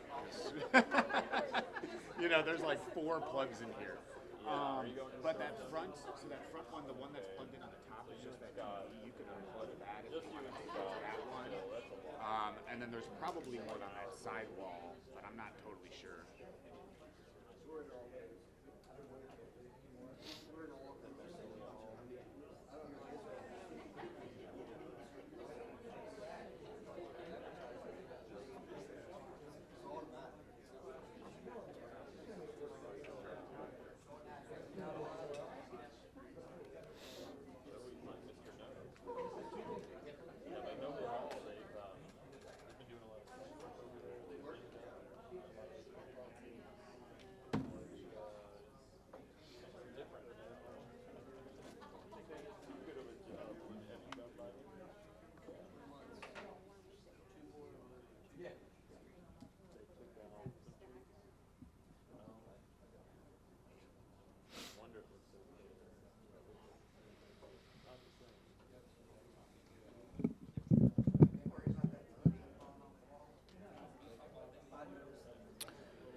All right, let's go ahead and get back started. If anybody in the hallway can hear me, come on back in. So one of the major concepts that this Envision Franklin update is exploring, and one of the concepts that we heard from y'all the last handful of meetings, is that we need to look into conservation subdivision, and it's not exactly doing what we are intending for it to do. Additionally, looking into conservation subdivision of, you know, maybe this isn't the best fit for some of the places that it's in. And definitely, if you look at the different portions in town that currently have the conservation subdivision design concept, you'll notice that a lot of them are not necessarily very similar. So we'll get to that in a little bit. But first, we wanted to just talk about what the conservation subdivision design concept is today in the current Envision Franklin document. It does require 50% dedicated open space. The primary use is only single-family residential. Secondary uses are big houses, which most of you would know is a quadplex, basically in what looks like a large single-family structure. So the appearance is single-family, however, it is 4 different dwelling units. Duplexes, farmstead compound, which is not currently used much at all in the city of Franklin, institutional uses, and recreation uses. The lot sizes are 65-foot width minimum with 75 or 7150 square feet for single-family homes with an attached garage. Slightly narrower and smaller for single-family with a detached garage. So if you take a look at the widths, these both have 110-foot deep lots if they are the minimum width. So it would be a 65 by 110 and a 50 by 110 minimum. And then single-family homes with alley access can be 40 feet in width with a 4,000 square foot lot, and 15% of them are allowed to be narrower. This was a new change that came about, I believe, 2 years ago when we went through and did a slight adjustment to that. So when we were looking through the conservation subdivision areas that exist now, as I said, we realized that a lot of them aren't necessarily comparable. If you take a look at the map, we have conservation subdivision in the Mac Hatcher Del Rio area, and we realize that's a significantly different development area than, say, the far south side of Lewisburg Pike. Obviously, those should not look like each other because they're in very different areas of town, and we can accommodate additional development in one area where we can't in the other. So when we looked into splitting up conservation subdivision and doing something with it, we decided to break it up into 3 major concepts. Now, these are all draft concepts that we're bringing before you. We'll have time at the end to discuss them, any sort of issues, and then additional questions that we have for you. And I'm going to be taking notes, so hopefully the mic doesn't pick up clicky-clack, but it might. So the first concept is the lowest density, one that we've coined currently rural reserve. This would require 50% open space with a maximum of 4 separated open space areas that contribute to this 50%. One of the concerns that we've heard about conservation subdivision is that when someone goes through and tries to develop it, they're just trying to get that 50% any way they can. So it might be half an acre here and 20 acres there and 1.5 here because they're just fitting it where they can in order to meet that number. So while it does meet the intent, or it does meet the letter of the law of Envision Franklin, it's hitting that 50%. It's not the intent that we want of these vast open, dedicated open spaces. And we saw a lot of comments regarding that in our open houses and the Envision Franklin meetings so far from the public, is that the public really wants large open spaces, green spaces, trail systems, open space that they can use. And if it's just a small quarter acre that is shoved between a couple houses or in between everybody's backyards, that's just really not meeting what people are looking for. So we have created this concept of a maximum number of separated open spaces that contribute to the required open space. Primary use, again, still single-family residential. Secondary uses, institutional, recreation, and accessory dwellings with a minimum lot size of a half acre. A comparable neighborhood to what this is showing is Harlansdale Manor. So that would be very similar to what we'd be seeing here.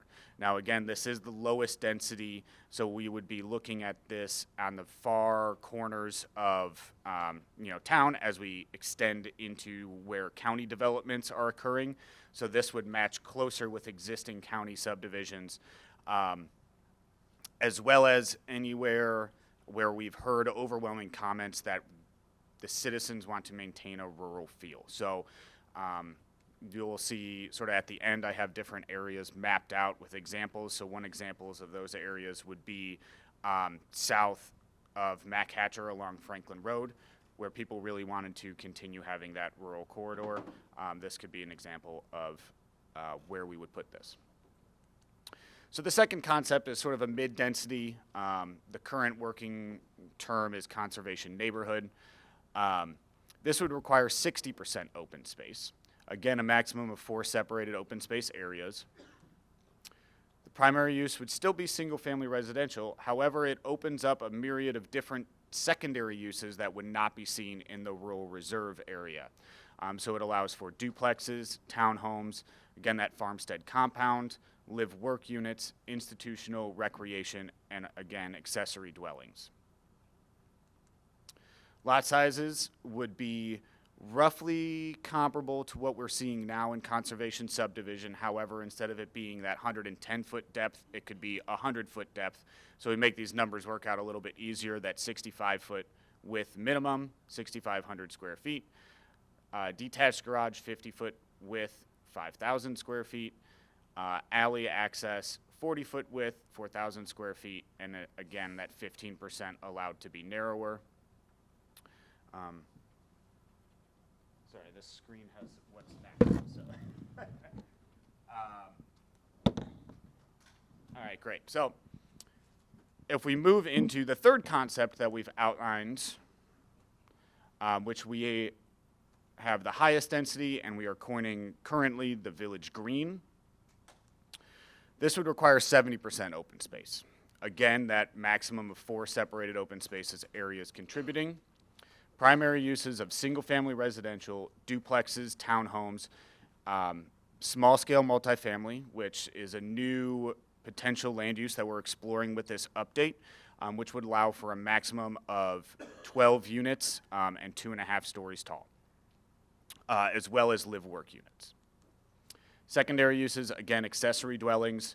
This would allow for local commercial as well, institutional, recreation, and if they come back into play, we are again searching to find those missing middle options that we currently don't have, and exploring the potential for courtyard houses or cottage courtyards is another term, bringing those back into the fold potentially here in this high-density Village Green.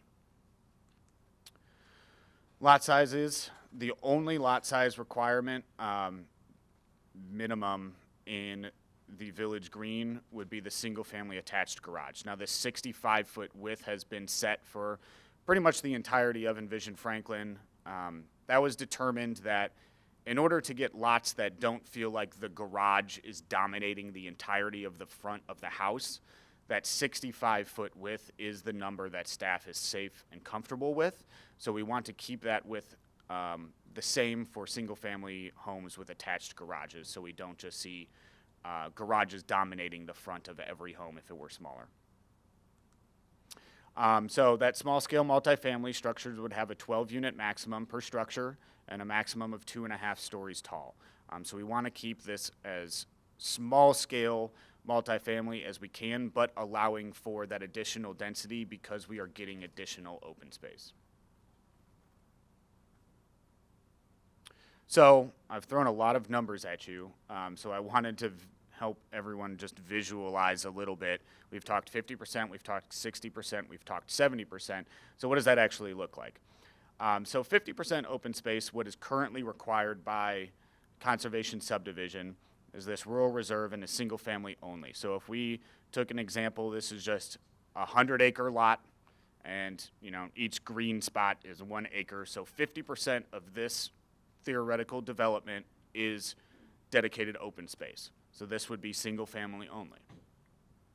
If we move up to 60% open space, what is currently termed as conservation neighborhood, again, that is single family primary, but allows for townhomes and duplexes, and it is an additional 10% open space. Then we move into 70% open space, the Village Green. This conceptually would have single family homes, townhomes, duplexes, live work, and that small scale multifamily as primary uses. And then the major difference here in the secondary would be the allowance of potential local commercial. And then that would have that 70% open space. So this is just an example. If you take a look at it, what 50% looks like versus 70%.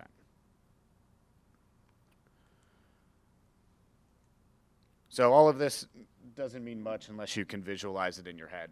So we've taken a quick stab at drafting what the future land use map and design concept map would look like after this Envision Franklin update is completed. So we'll zoom in to major areas. If we take a look here at the West Basin, that big gray blob is what staff is proposing to be removed from the UGB with the county growth plan update, so we're ignoring that for now.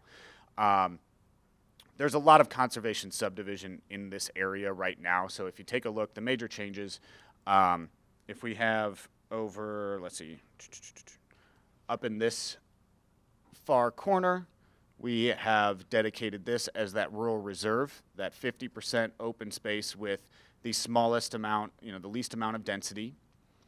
Here along Mac Hatcher at the corner of Del Rio, we could potentially have for additional density, this dark green being the village green, that 70% open space requirement, with the 60% conservation neighborhood surrounding it. We know that we have a new development here coming in at the Short Farm that is going to incorporate a lot of that potential local commercial and different types of uses, so we thought it would most appropriately be the Village Green. Now, obviously, they are in the design stages right now, so things are going to have to be worked out because they're operating under the assumption that conservation subdivision is 50%, but we'll be figuring that out with them. And then the Hamilton PUD being that 50% open space with the rural reserve. And then another caveat here, Brownland Farm. We know they have a lot of area in the floodplain that can't be touched, so that 70% open space dedication could take into account all of that, so we don't necessarily have a lot of potential other developments trying to cut and fill into the floodplain like we saw in the past. If we take a look further to the east, here along Franklin Road, we have the Tremont Estates here has been changed over to large lot. It is currently conservation subdivision, but really since the average lot size in Tremont Estates is about 3.5 acres, it doesn't make much sense for it to adopt one of these new policies. It falls more into the large lot more appropriately. However, the Buckley property here just to the northeast of them has been given that rural reserve 50% open space concept. Additionally, the Meadows Farm here at the corner across from Iron Horse, that rural reserve as well, that 50% open space with single family. And then a lot of the comments that we received during our open house meetings for Envision Franklin is that everybody loves the large setbacks and the rural feel of Franklin Road as you enter downtown. So we wanted to be cognizant of that, and everywhere further south along Franklin Road, we're here at Mac Hatcher, I believe it's the next map, I got ahead of myself, would be that rural reserve here. Just for curiosity, where Iron Horse is that Village Green? Yes, so this dark corner here, that would be that Village Green, yes. So while it is a future land use change, we're trying to make it as comparable as we can to what's there, but anything that happens with Envision Franklin isn't going to require any changes for anybody, that's existing. They would be sort of grandfathered in, so to speak. But if Iron Horse were to decide to change to something else, then in the future, they would need to meet the current Envision Franklin standards. So if we continue further down Franklin Road, you can see the large tracts of rural reserve here at Creekside and around Roper's Knob. And as we continue down into downtown, again, just maintaining that rural corridor feel that everyone has mentioned to us from the public that they like seeing on their way into downtown. And then at the corner here of McEwen and Wilson Pike and the extension of Liberty Pike here, this is an area of potentially more density that we could see just because it is two rather large thoroughfares meeting. So this mid-green being that density 2, the conservation neighborhood, with the potential of maybe a node of the Village Green, that 70%, just to get some local commercial in the area to help service retail for the rooftops that are in this neighborhood. Additionally, we're seeing the Avalon area switching over to single family rather than trying to force it to fit any of these open space requirements. Oh, is that it, Chardonnay? Switched up, but yeah. Right over here. So right now, this neighborhood is, yeah, Chardonnay is conservation subdivision. But as it's developed in a land use form that's more comparable to what we're seeing for our single family design concept, instead of converting it in this update, since conservation subdivision would be going away, we need to find a home for anything that is currently conservation subdivision. It has been developed in a land use form that's more compatible with our single family design concept. So on this map, it is shown as single family rather than one of these new concepts.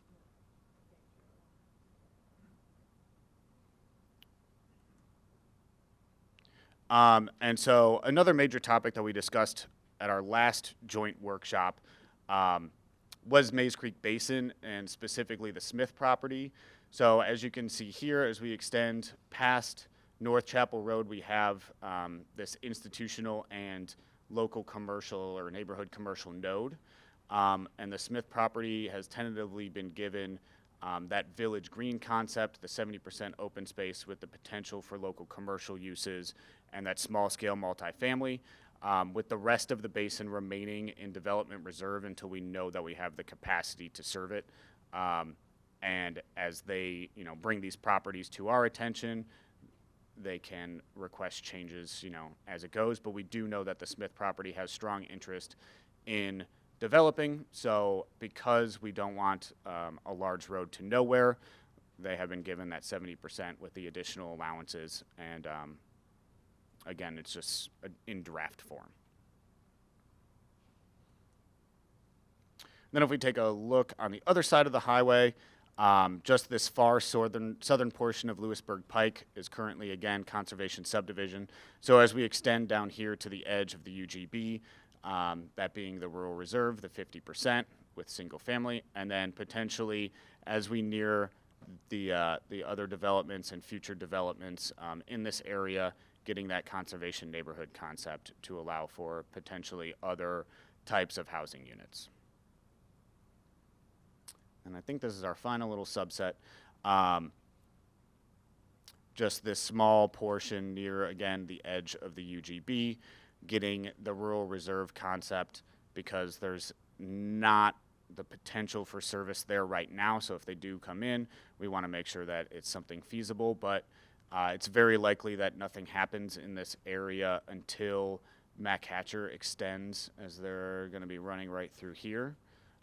So if any of this, wants to develop post Mac Hatcher, it's very likely that we could see some changes to one of the denser conservation concepts, rather than right now it remaining in the the development reserve, with a small portion getting that rural reserve designation. So I'm happy to flip back to any of the example maps as we walk through this discussion. But the first question that we have is, are we on the right track? So any concerns, changes, really discussing the three concepts in general. Are we a little too ambitious? Do we want, maybe 75% instead of 70%? Those are the types of feedback that we're looking for, right now with this question.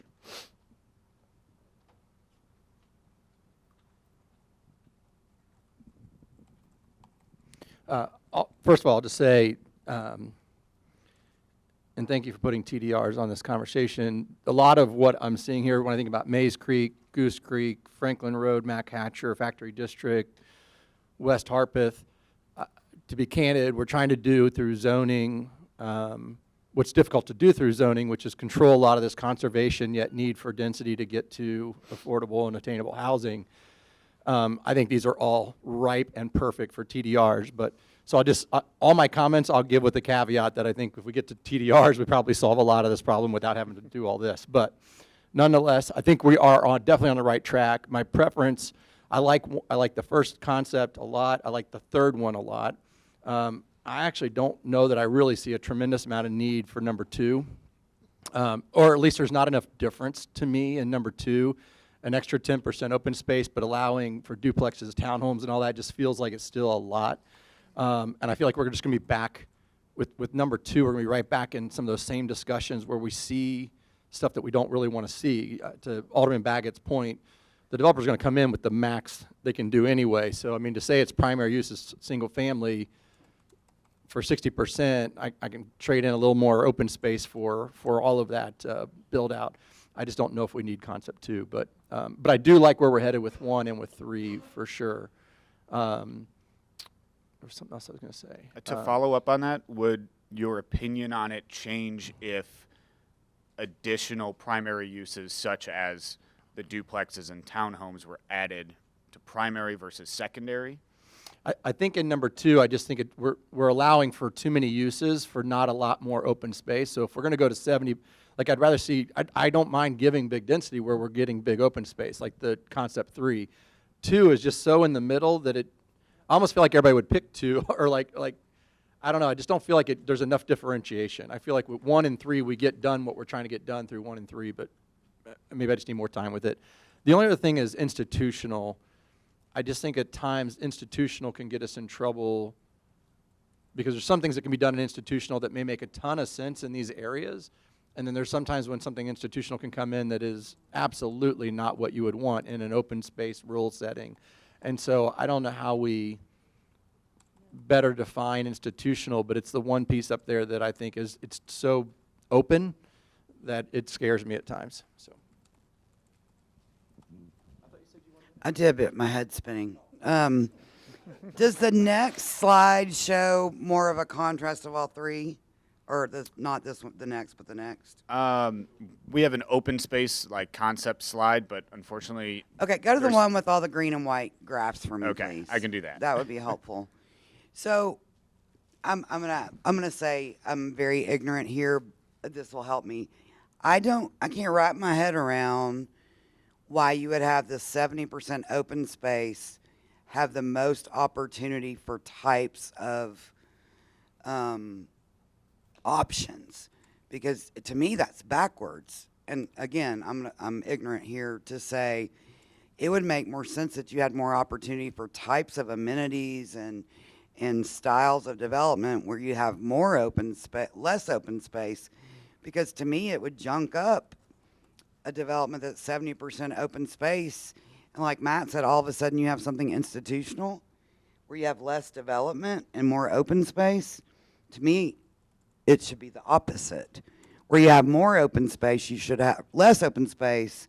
You should have the opportunity to have that feeling of more like user-friendly environment. Like, you know what I'm saying? Like a grocery store and a whatever. But then when you have all this open space, you wouldn't want retail there because then it would take away from the rural feel. That's what I think. So somebody explain that to me.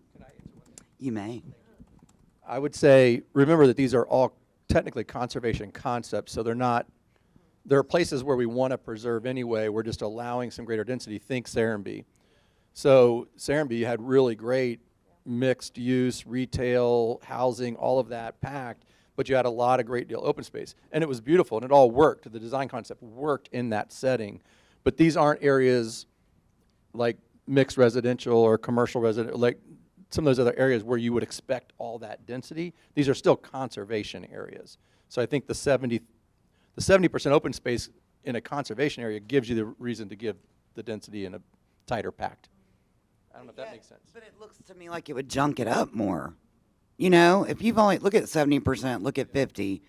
If you've got all the opportunity that you have with 70 but not with 50, you're going to shove all that stuff in this great, beautiful, you know, bucolic, supposed setting, but yet you've got more quote unquote junk there. It does need to be a bigger land mass. Do you see what I mean? I don't get it. I mean, in response to that, the whole idea is that in these areas is that it all goes back to the economics of the development, right? I mean, well, but there's not 70% open space. I mean, that's Serenbe percentage open space. And if you remember in adding the commercial, I mean, just imagine a Village Green. I mean, that's the the idea. I think that I have a couple of a number of things. I'm going to just kind of get it all together here. You know, I'm a little confused, not confused, but question would be, inside of Matt Catcher, though, we're actually have associated the least amount of open space preservation option. I guess what I'm saying, I would love for people to be able to, and I know where the problem comes, and it comes with the primary use, but I'd love for people, like, we set 50%, so let's just take 50%, where are we at here? The corner of Franklin Road and Matt Catcher. Like, I'd love for them to say, well, yeah, 50% open space, rural reserve, but if they get the choice, but if they choose to, I mean, I would prefer them to go to 70% open space and have higher density on 30%, and have 70% open space on the corner than 50 single family houses and a quarter acres or whatever it is. Like, I'd rather that be actually a little more condensed and keep that rural character. Like, and if they choose to do that, then I would love for them to do that there, I think. Right? I don't know about the commercial. I mean, there's sub issues that come up, but like on up here on the corner of the what is it, Blakely property? What is it? Not Blakely. It's Buckley. You know, single families. I think most of the aldermen who were on here, they went out there and looked at that area, and when they were considering just big multifamily, but like if they wanted to do Village Green and preserve 70% of the open space and have some multifamily,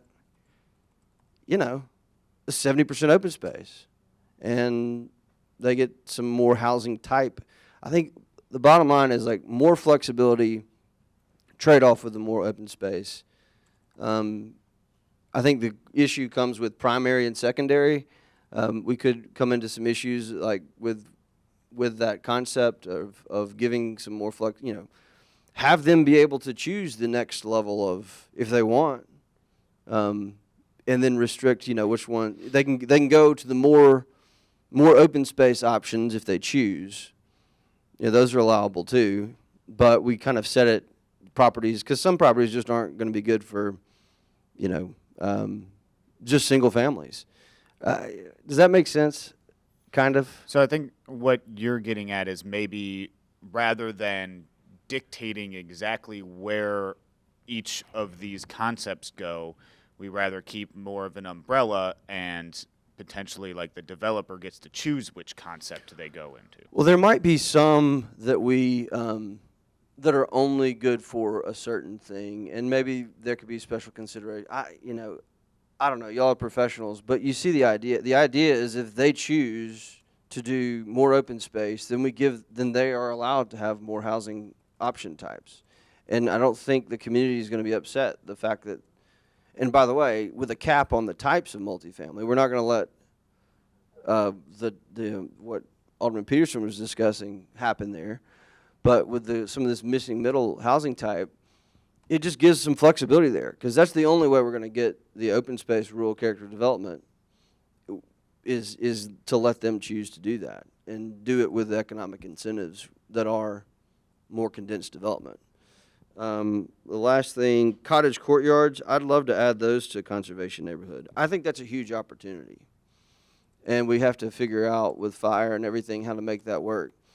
But that's a huge opportunity, and people would love to live in those kinds of settings, and we need to make it so that that those can be built.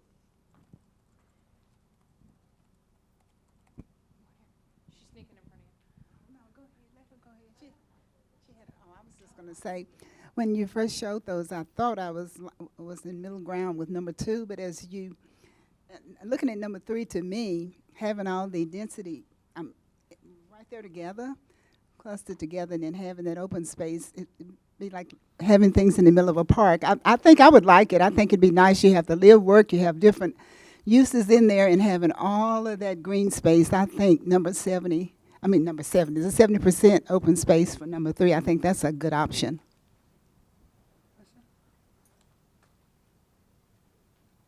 Thank you, ma'am.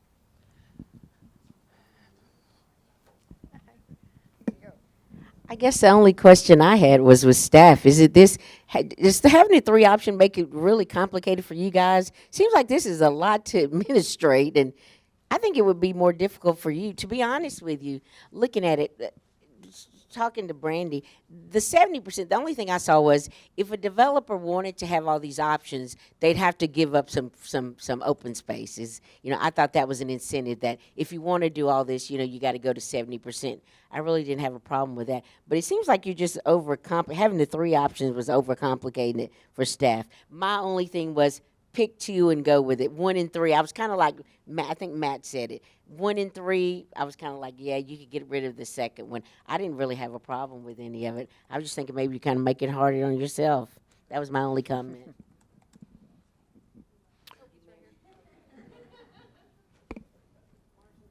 I was kind of curious on the usability of the green space.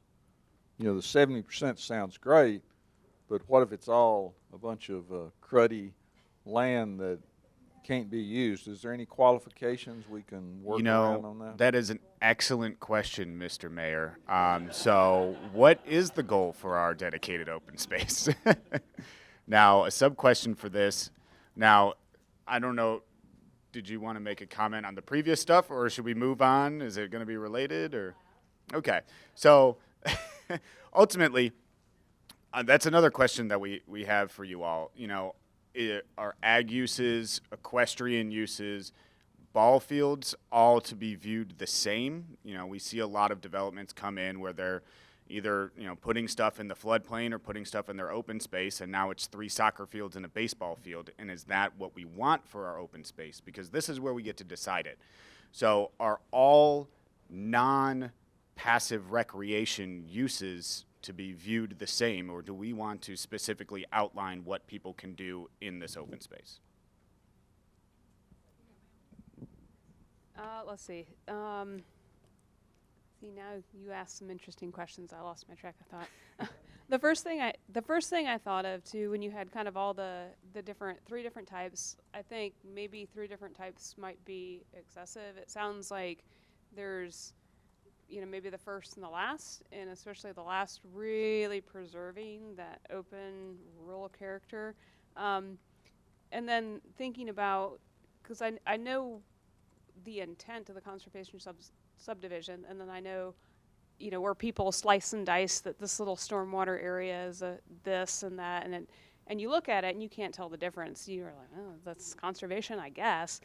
So then that would be my question as far as when we get into kind of the, you know, four areas of open spaces, and then I'm thinking, well, you know, how could we, you know, get into trouble again of getting something we don't want? And like, yeah, a lot of these things might have buffers that are required on the outside. So if you have, say, a required buffer, and maybe this thing just like runs, you know, this whole long length of property, and you have a little bit. So I'm thinking of kind of all the ways that it could be structured to where, you know, they're maximizing the land, they're technically meeting your requirement of 4 distinct spaces, but again, maybe it's not usable. Like, what is it for? And then going to the, you know, the next one, you know, ag uses, equestrian, ball fields. You know, I think a lot of us, we drive out and we're like, oh, rural character. You know, what do we think about that? Is it the ball fields, you know, off of Boyd Mill? Maybe not so much. You know, is it some of the wheat fields that we see? Yeah, that probably aligns more with like rural character. So I think maybe it is appropriate to, you know, ball fields and more structured space. Maybe that's not more rural character. You know, could it still be very appropriate for these spaces? I think so, because you have these communities and they're going to use them. So I don't know if it's like a percentage you limit of your open spaces. You know, is there a limit, but should it still be allowed? Because I think it could be appropriate.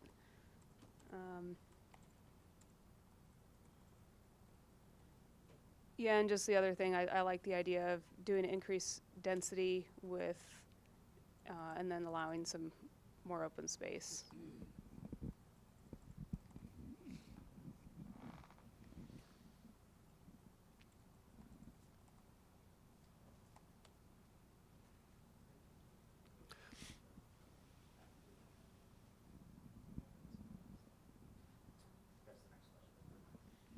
Any other thoughts on this? Yeah. So it seems like some of the earliest application of a conservation approach maybe happened around areas where there were more expansive floodplains. And so we'd rather not develop around and put things in close proximity to a floodplain or in a floodplain or in a floodway, but we'll let you use higher densities in the land that remains. So then you fall on this 50%. We'll maintain 50% that won't be touched, and then the other 50% will give you higher densities. So I think that the three different classifications are not bad. We've had several people say, well, let's just do two. But when you start looking at them, the first two, the 50% open space and the 60% open space, both have primary focus on single-family developments. When you get to the 70%, the primary focus is on multifamily development.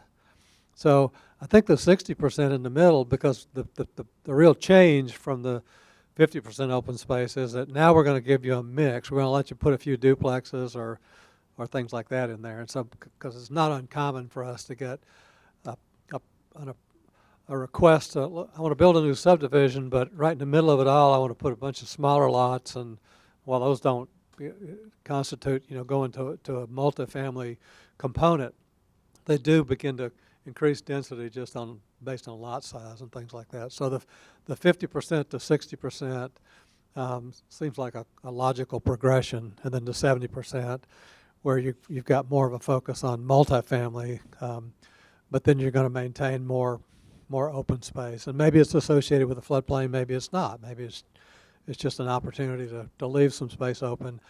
There are ways to look at how you deal with open space.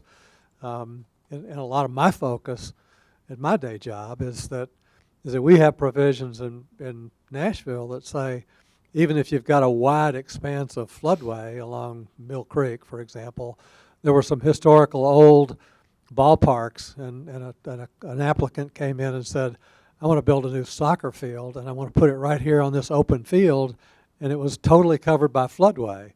But we've began to come to an understanding that you could put a soccer field in there without filling in the floodplain, or without, you're creating an opportunity to still use that property that's already open, and to not put it at risk of having damage if there or when there was a flood that affected that property.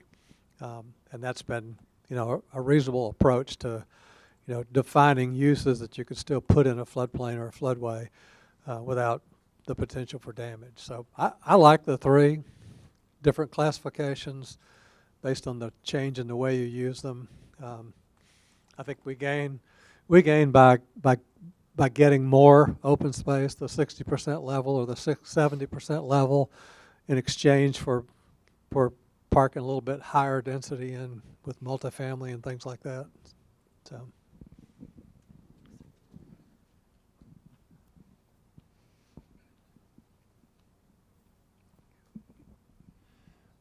I think one way to reconcile the goal for the open space and then the three different concepts is to, maybe based on the concept 1, 2, or 3, it comes with different ways to utilize that open space as well. And so we define it differently based on the concept, and it's not going to have the same definition regardless of the concept. So, as an example, concept 1 is primarily single family. I would think you would maybe want to see some more rolling hills, some more hayfield type of situations. It's less dense. Concept 2, you're starting to build in maybe some duplexes or townhouses. It might be an opportunity for a smaller soccer field, a smaller scale recreational facility. And then concept 3, you're going to have more open space. Maybe that lends itself to a bigger soccer field, more of a complex type of situation. So I think maybe there's some flexibility within the concepts to actually build out our use so that it even, the utilization of the open space fits the concept better.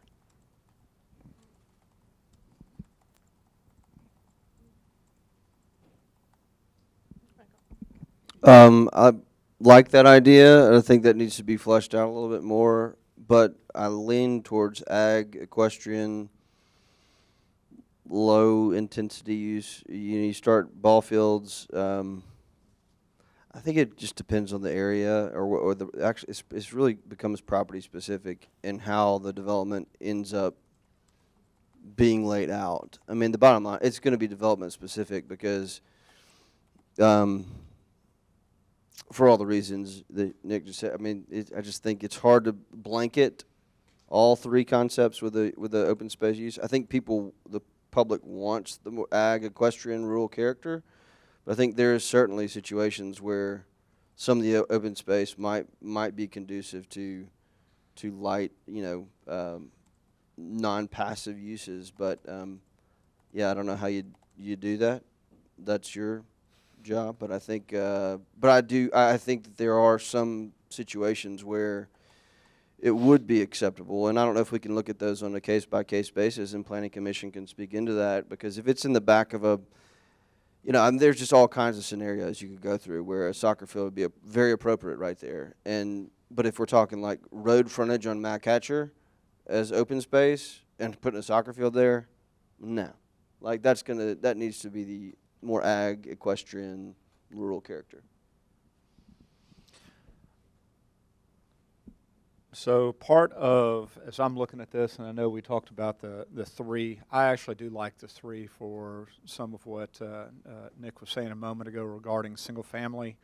I like having that designation. When I'm looking at option number 3, the concern that I have with that is going up in that area and having such a focus on, and having 70% open, and then combine that with the potential of a small complex in that area and what the parking requirements could be and how that would actually look in regards to the open space, the utilization of it, and what the duplexes or the multifamily might look like in that area. I agree with what you were just saying. I think as you're looking at that Mac Hatcher loop and you're trying to maintain that rural character, I think that there's got to be some type of incentive or something for developers to keep that as an ag use, ag focus, if you will, for their open space. That does transition into our next question. I'm trying to keep us sort of on time, but if anybody has another thought, then go ahead. Again, a lot of interesting comments. Nick, yours was really interesting. I like that because I was thinking what Matt had to say, and I think there's some validity to that, but a lot of validity to what you said as well. I think we have to do a regional plan for the Mays Creek Basin. I've been saying that forever. I'm done saying it. I'm asking for it. Let's get it done. We've got to do a regional plan out there. We need Mays Creek Basin. We need that sewer plan. We need all of it planned together with that 4-lane highway, 5-lane highway coming through, and then eventually going on to Triune and Murfreesboro. Matt, I think you mentioned something about institutional can sometimes get us in trouble, and you're right. So I don't know how we get out of that unless we rework some of our rules and regulations, because we can get ourselves in a corner sometimes with institutional. But design concept in all of this is paramount to me. I think the choices of the 3, there might be better, except there's some places, strategic locations, where we might just have to say, one or the other go here because of the way it pans out. In the open space, nobody's really defined that. We're talking about ball fields, ag uses, all of the things you've got listed up there, but who's that for? Is it for the public, or is it for the people that live in that development? How does that play out? If you've got it smaller uses and smaller ball fields and soccer fields or cross fields and whatever have you, then it may be for the use of the development, but if it's a larger space, are you going to open these ball fields up to the public, and how does that work? So I think there's some conversations that need to be had along with these concepts. That's it. Thanks, Eric. So I believe this is maybe our last question. We might have one more. But as we're talking about this goal for dedicated open space and how ag potentially integrates into it, one idea that we've been kicking around internally is an open space reduction or a bonus credit for professionally managed active agriculture. So we're seeing this around the country, and this is a large basis for the development potentially happening on the short farm is centering a neighborhood around an active farm. And utilizing that in like farm to table commercial and different you know, smaller uses that cater to that active agriculture. Now, is this something that in order for us to incentivize developments having this unique character based around ag, that maybe they get, you know, 1.5 times open space? So if they have 10 acres of active agriculture, that is valued at 15 acres towards their dedicated open space. Something along those lines, because we realize that not every development in this, you know, in one of these concepts is even going to have land that's potentially farmable. But it is a very unique opportunity where maybe we do incentivize the potential for keeping that around as opposed to it just being soccer fields.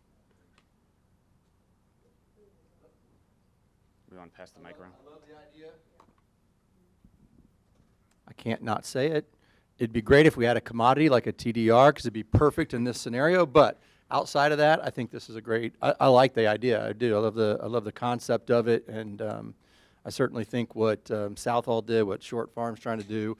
I mean, I think we want to see more of that kind of stuff. So any way we can incentivize it and encourage it, that's exactly what we should be doing. I think a lot of times we're too busy. We focus more on restricting versus encouraging. I love the idea of adding encouragement into it. And with these open spaces, if you have gardening, you've got a lot of bioengineering food coming down the pike that people are not interested in. You have food prices soaring.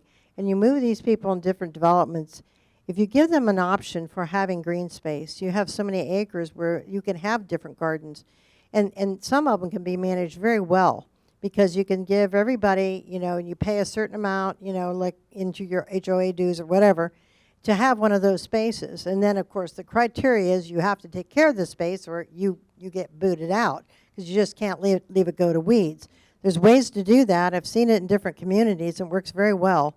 And with the high prices of food, and it's not going to get any better, and all this bioengineered food that people are very, you know, turning their noses up at, I think there is something to be said for something of that nature.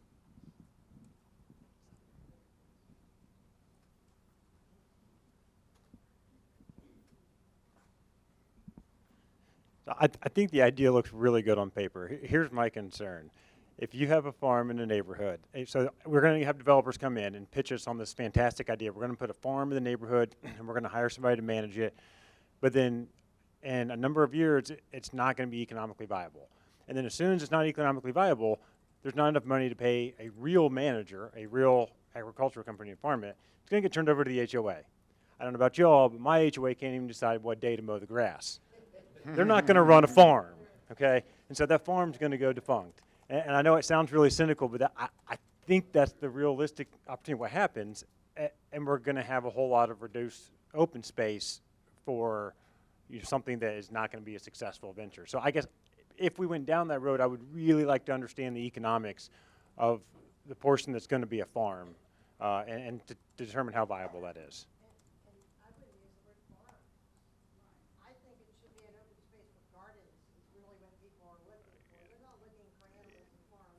Gardens, farms, I guess I was putting them all in the same category. Oh, sorry. No, yeah, I think this is a no, because there's too many complications with the, they're going to come in and say, well, yeah, it's going to be professionally managed. What are you going to tear down people's houses when they don't keep farming the land?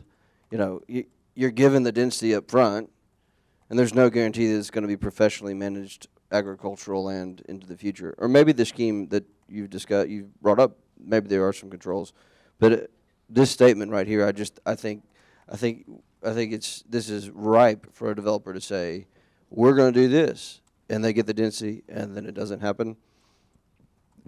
But I mean, it sounds great. I mean, it'd be great, but I don't know that we have the mechanism to enforce anything or to make sure that it, into the future. I think the thought's right here with the idea for ag uses and for the vision. And you think about driving from Brentwood into Franklin and the side farms that are still there and how the hay is baled and everything like that.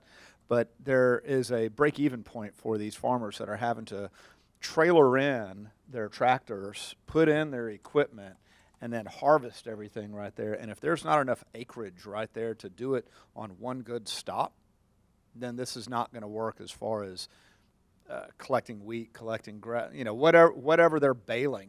It's not going to be financially feasible.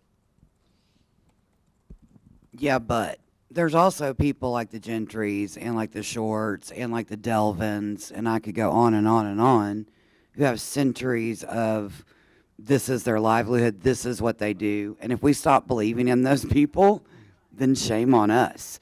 So if you look, that's what I'm saying. I think when it's being repurposed as a place to live beyond what it's always been, I have a lot more faith in that continuing to stay what it's always been. I mean. And I'm not saying I don't believe in those individuals. I'm looking at the smaller piece where it's only 5 acres or 10 acres. And we're not talking hundreds of acres that is all put together. But I also think farmable land is still a very hot commodity. I mean, if you look at the Delvins and how they've expanded beyond Meeks Road, beyond Cox Road, and are trying to find acreage to be able to keep what they built their family on. I would much rather see some sort of passive use like a agriculture or equestrian than a ball field, because then we're also putting ourselves with all we're trying to do to separate baseball and football. We're creating our own sense of competition for what we're investing in as a commodity for our community. We're achieving what you're saying. We're achieving the bonus credit. We're achieving what you're saying with the Village Green concept. Because we're saying you can keep 70%. We're going to let you build more things on a smaller area of footprint, which is going to be more economic. And then you still, but in the 70%, you can still farm or have it farmed. So it will take, I think that will take care of those situations where there still wants to be farming. I don't know that the credit, though, I don't know that I want to give more density for professionally managed active agriculture, that there is nothing on the back end where you can say, well, you're not doing your professionally managed active agriculture anymore. We're going to have to take those units back. No, it's not going to happen. It can't happen. So, let's just give them the density on the front end for the additional open space, and then they can go monetize the open land and make money farming, which is what we want.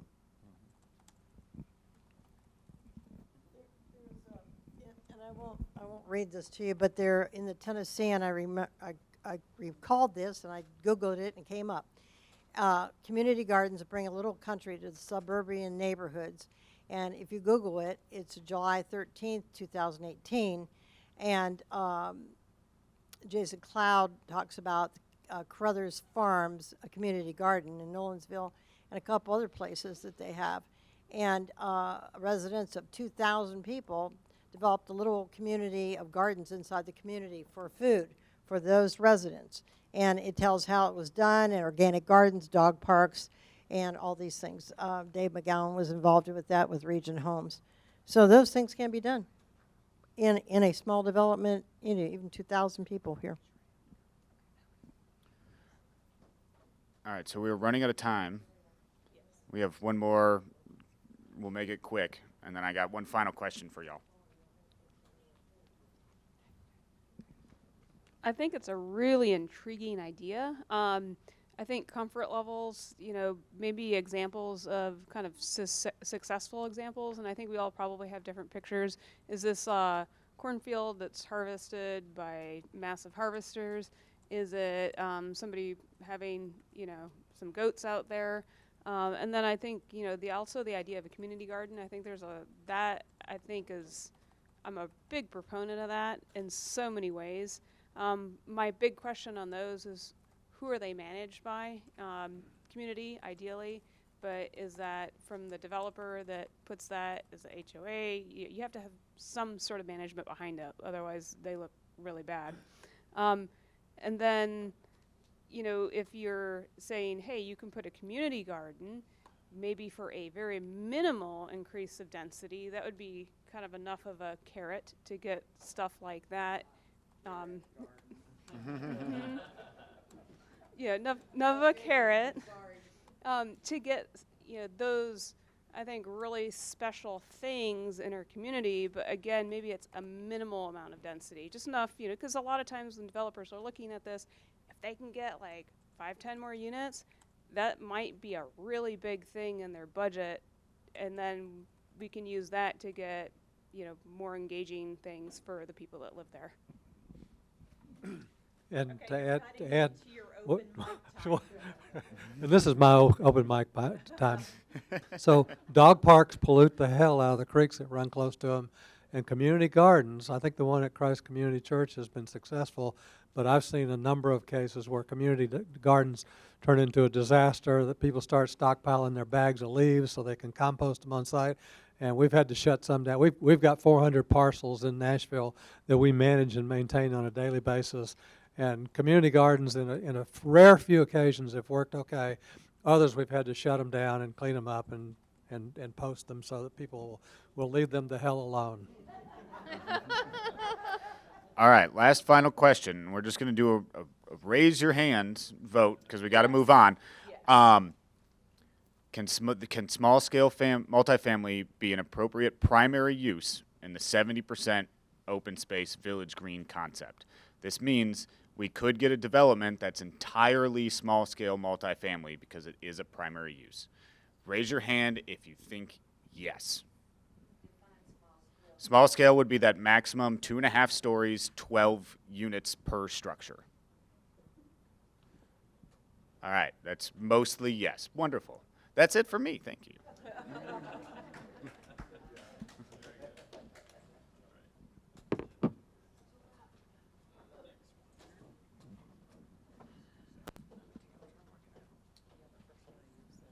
yes, that would be great. Just gonna give it a test. Okay. Are we giving a break or are we going? Yeah. Okay. All right.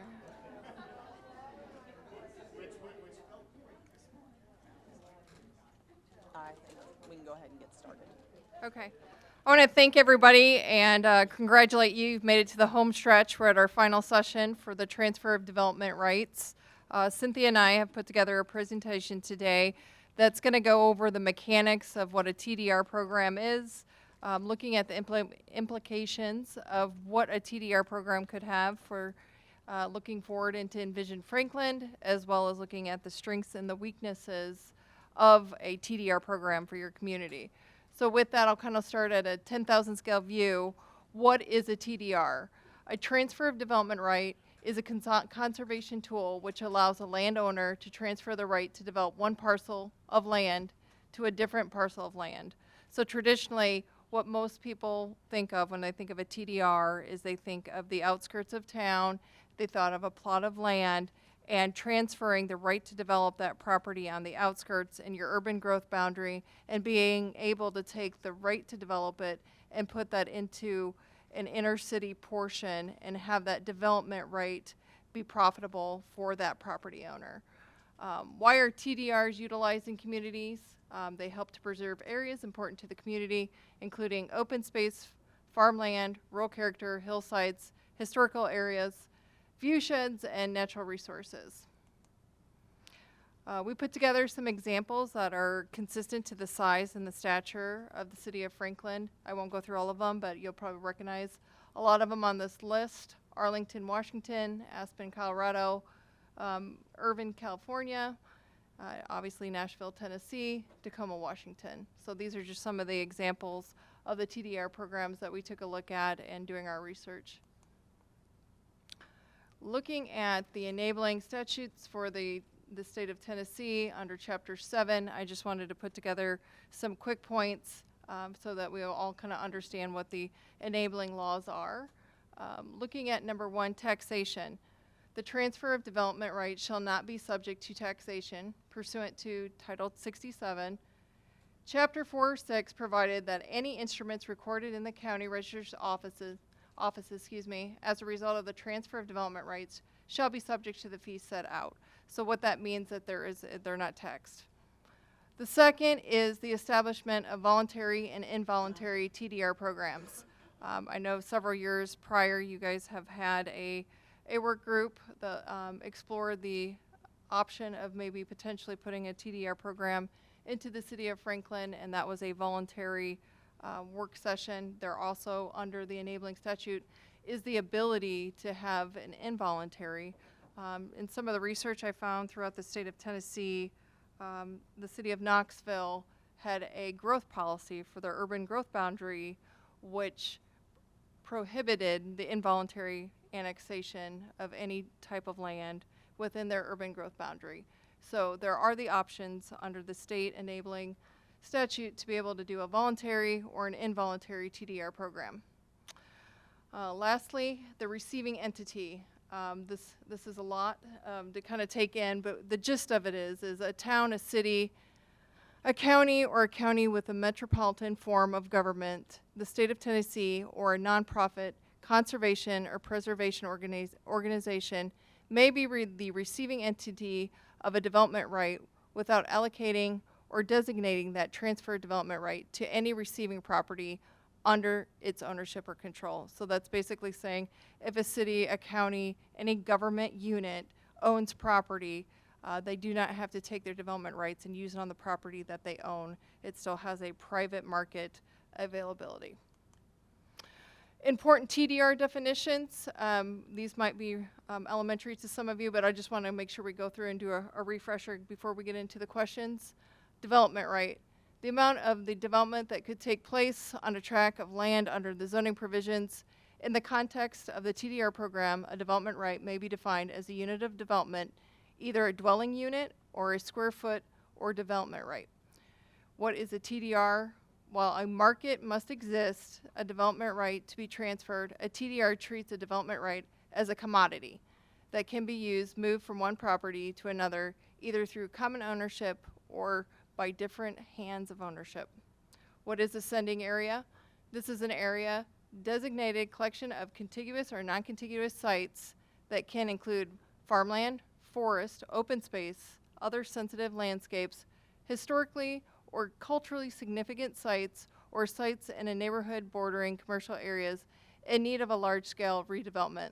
This is an area with development rights originate. So the city of Franklin would have the opportunity to look at the properties that they feel would be most appropriate for a TDR program, and those would be the sending properties. What is a receiving area? A designated receiving area is an area in which the purchaser of the TDRs may add density in the amount of the TDR purchased in order to exceed a level of density higher that may be under in the underlying current zoning designation. And we'll go through an example of that here. How do the mechanics of a TDR work? This is a very simple diagram. Step one, the community, as I just mentioned previously, they would identify the sending and receiving properties. Landowners in the sending area would receive development right credits, which could be sold in exchange for not developing their land. So someone on the outskirts that has 20 acres that would not develop their lands can transfer that into a property, which would be the receiving property. Real estate developers, speculators, or local units of government can purchase the development right credits and use credits to increase existing or planned densities in the receiving areas. This is leading to our discussion and our prompts. We can go through number one here in kind of what we've gone through so far. What areas of the city of Franklin do you immediately think of when you think of the possibility for a TDR program? He's got his hand straight up. Okay. Might as well.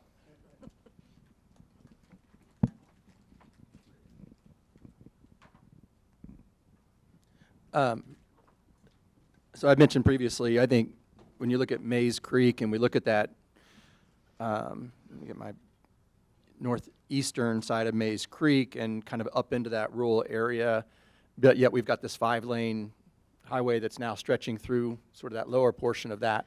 I think that's a great area to have that discussion. Goose Creek has tremendous amount of topography challenges to it. You would have one neighbor who would literally have a hilltop overlay or get nothing for their property next to a property owner who can build incredible densities. And so there's a lot of inequity around that just because of topography and floodplain and hilltops. You look at Franklin Road, Mac Hatcher, a number of folks aggressively trying to save that property. That would have been a really great place for, if we had TDRs, to actually talk about the factory district and the combination of those transfer development rights on that property instead of us having to look at other ways of funding that purchase. You look at Harpeth West, Brownland Farms, great example of where I think we'd love to not see massive build out of that property, but you've got the Moore property stretching all around Mac Hatcher, another great example of where we could have really implemented a TDR program. You also do have some infill programs that are come. I wouldn't just call TDRs perfect for open space and outlying areas that aren't being developed yet. I think given the amount of redevelopment that we're going to see in our city, TDRs could play a pretty important role. The hard part up front of identifying sending areas, receiving areas, what's the allocation, is it 1 to 5 or whatever that is, what is the base zoning that we would set? While it's harder up front, I think what it also removes is a lot of that challenge that we have of seeing one-off developments coming in where we're awarding zoning change anyway at no charge. Where this way, at least there's a cost to that zoning change that could potentially take place. So I think I don't know there's many places in the city that I don't see the potential of using a TDR program, quite honestly. But I feel like it's a tool that we do not have. The last final sort of setup I'll say is, both the citizen survey and the Envision Franklin work so far, our citizens have asked for two things: preservation of open space and more housing, which conflict with each other, and they're difficult to do because on the one side, on preservation of property, we don't necessarily want to spend taxpayer dollars to buy. On the density side, or on the more housing, you need density to achieve attainable workforce housing. I'm not even going to say affordable at this point, but even to attain that kind of housing, you need density, but we don't want big densities. And so at least with a program like this, we could implement something that would allow for both of those two things to happen, instead of trying to do it through zoning and public hearings and taxpayer dollars and all of that. I think it could be a mechanism that could solve a lot of our challenges of what we're hearing residents are asking for right now, through the commodity of that and creating a TDR bank that we could begin to execute against. So anyway, that's my setup for this discussion. So the concern, but BOMA doesn't approve them anymore. Wouldn't approve developments anymore. BOMA wouldn't approve developments anymore. Not necessarily. Well, that was the development process under TDR program would not go to BOMA. Keep going up. Yeah. Up. Oh, sorry. I think it's slide. Yeah, I know we have that later on here. The one before that. Yep, there. So. Yep. Bottom one. I mean, no, I'm with Matt. I mean, I agree. I mean, I think the details of the issue here and figuring that out. I think certainly there are areas, the Mays Creek, Goose Creek, and then I think overlaying that too with our sewer and water needs, and the and transportation needs in some of these study areas that we've had that are going to be more expensive for the taxpayer. Goose Creek is a great example where this could be something you did down there because of the transportation cost, because of the possible sewer costs. I think looking at it, I don't foresee this on the entire city, but I think if we looked in some like Mays Creek, Goose Creek, where we've already heard from Mays Creek. I mean, we've had I don't know that there was a study, to your point, Alderman Berger, but there was a Mays Creek public session. But it wasn't a study, but it was just a public meeting or something, right? That was. I thought they studied the whole basin. I thought you looked at the whole basin. Community open houses, and they all came out. So but I do think the Mays Creek could be another one of those kind of micro areas with a study. No regional planning, but Mays Creek, Goose Creek, and then I think you look at like key, properties. Like maybe it is Brownland, maybe it is the Moore property, maybe it is, the property down on the other side of Winstead Hill. That rural character. Maybe it is kind of pinpointed, but then where's the receiving side of that? I don't know. Cool Springs, but then you have to affect all of that, the zoning for all those receiving areas. So it's complicated, but I'm glad we're having the conversation.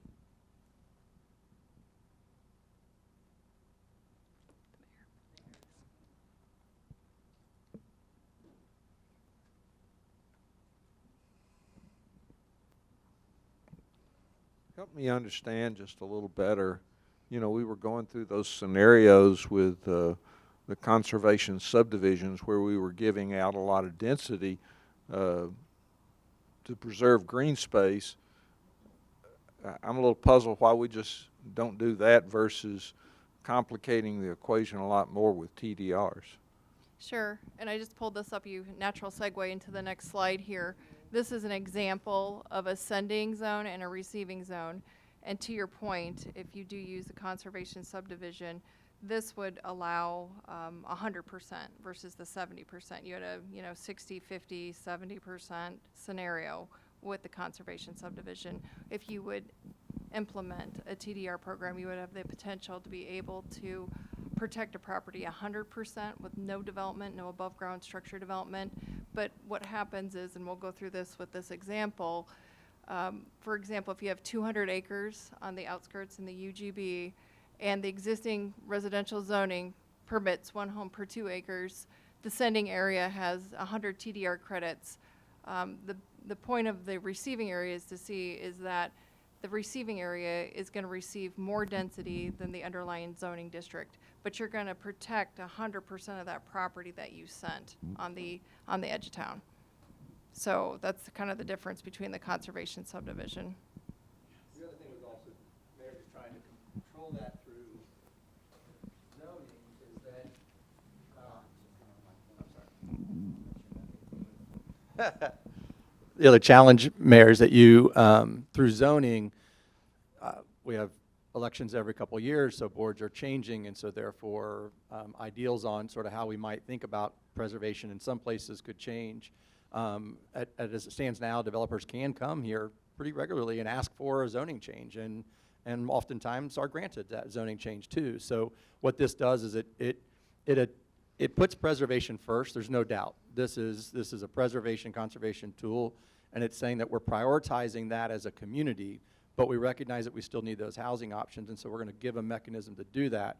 But it's not left up to a one-off decision every time a development plan comes in front of us, or depending on who's sitting in the chairs that makes those decisions. It's saying the city going forward doing that.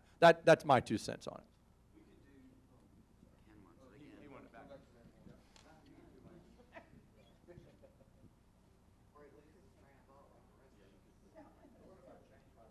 You want this?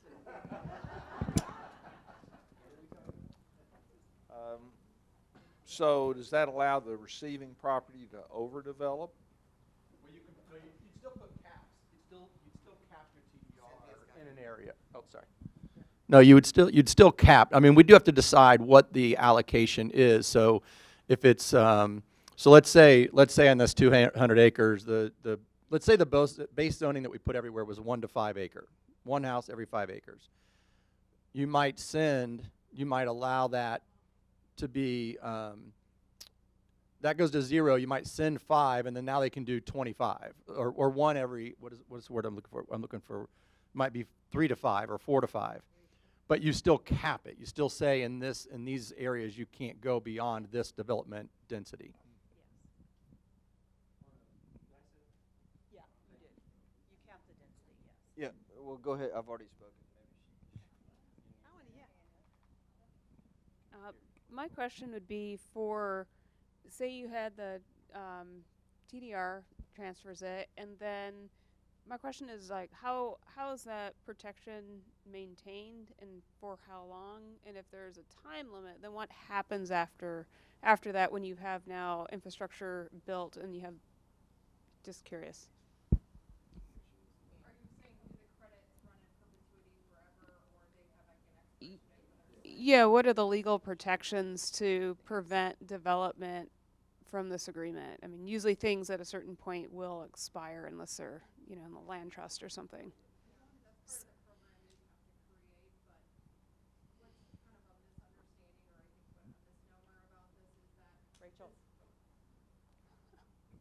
What is a misnomer is that the sending property isn't selling their property into the program. They still own it fee simple. They've just given up the bundle of sticks, that development right, no above ground structures, but they could still farm it. They could still run horses on it. So as long as they're not developing it in the terms of like above ground structures, they still own that fee simple. Yeah, they lose their Yes, possible the density. bundle of sticks. I guess that would just be my question is like after if there are timeline ends on this, say like 40 years, 50 years, and at the end, okay, you know, you've held your land back of your possible density that you can put on it, say 50 years, you've met, you know, that, so then what happens after? Because I think, yeah. Okay, so then unless if you had this property that had increased density from number of credits, then those two properties in a way are tied together, or is it just kind of like a pot? They put it in a conservation easement. They put a conservation easement on their property. But you could make a rule. You could make a rule.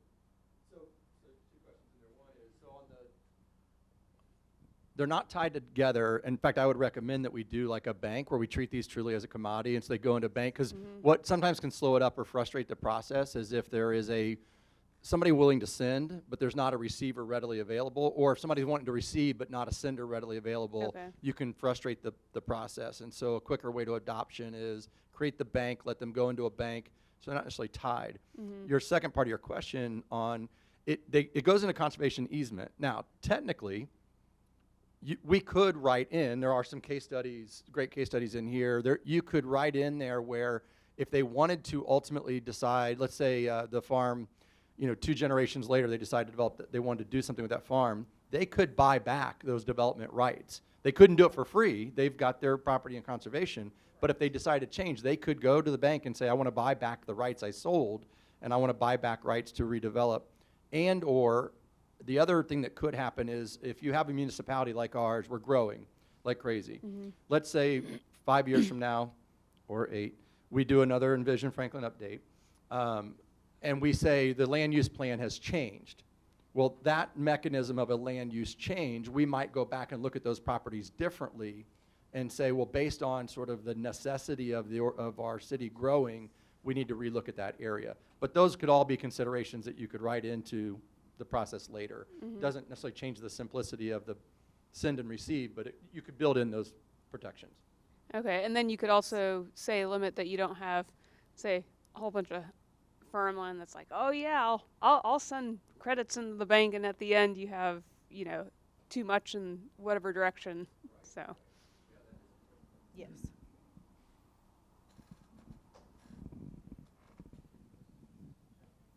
Does the city of Franklin have any land that is 1 unit per 5 acres? No.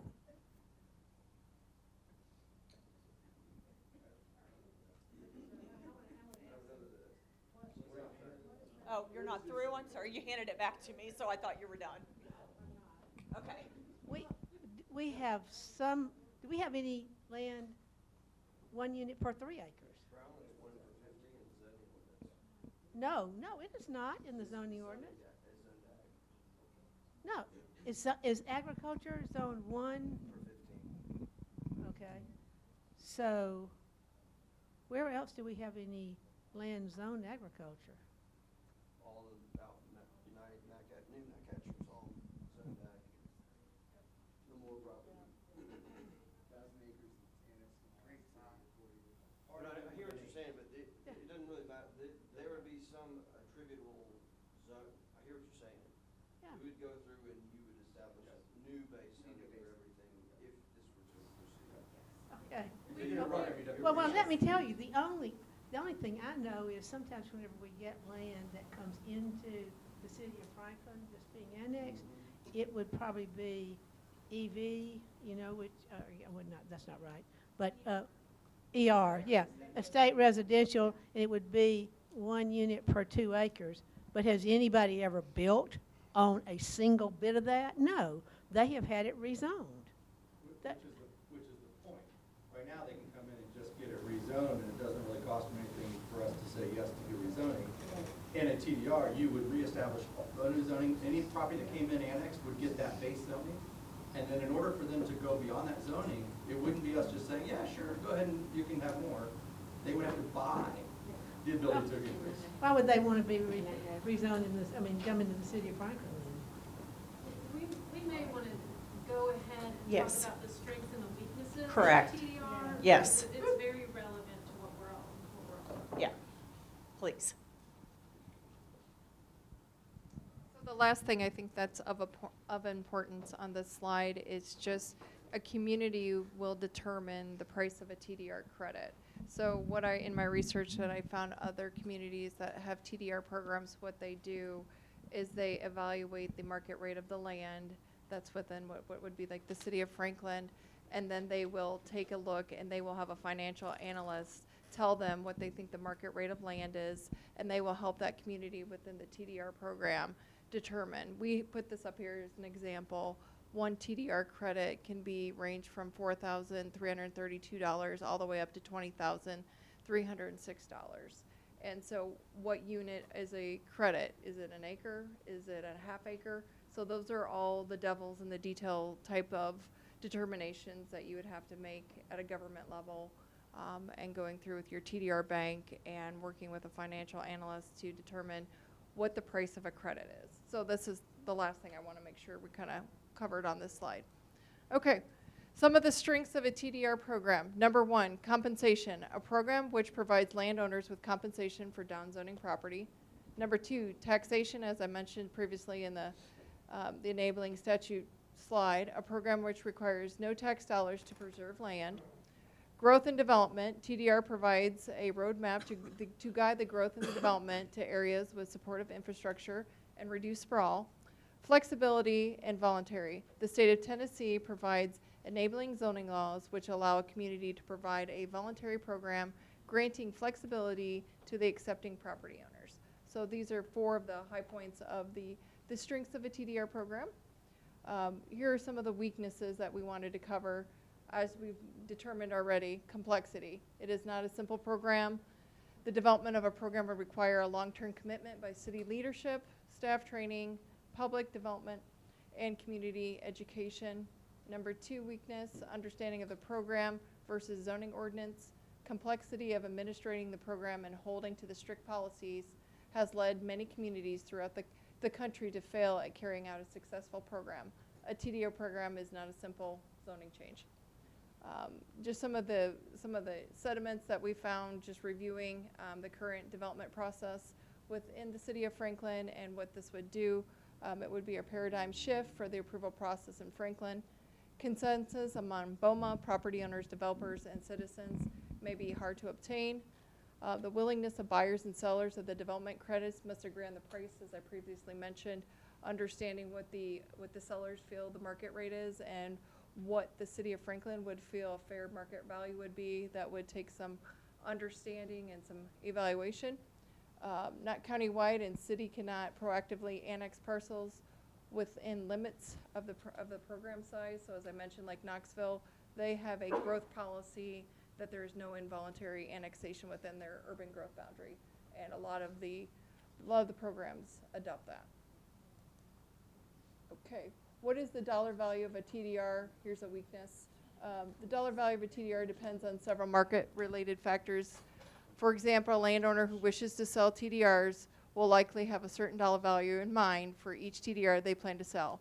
Similarly, a potential user of the TDRs will have a certain price they are willing to pay, and the price is usually based on projected value, and the purchased TDR will add to the development. A TDR deal typically occurs when at some point of overlap is reached between the expectation of both the seller and buyer, as I previously mentioned. Okay, anything that we want to cover before that on those slides on the strengths and the weaknesses? Okay. Typical existing development process for residential projects. conformity with Envision Franklin. So you go through the process, an application is filed. Anytime you have a zoning map amendment, you look at a rezoning and you look at Envision Franklin, your design concept maps, and you go through that process. From that, density is determined by Envision Franklin guidance, infrastructure constraints, and a multitude of zoning requirements. Developer provides infrastructure improvements to support the new development that they're applying for, and predominantly rezoning and development plan process.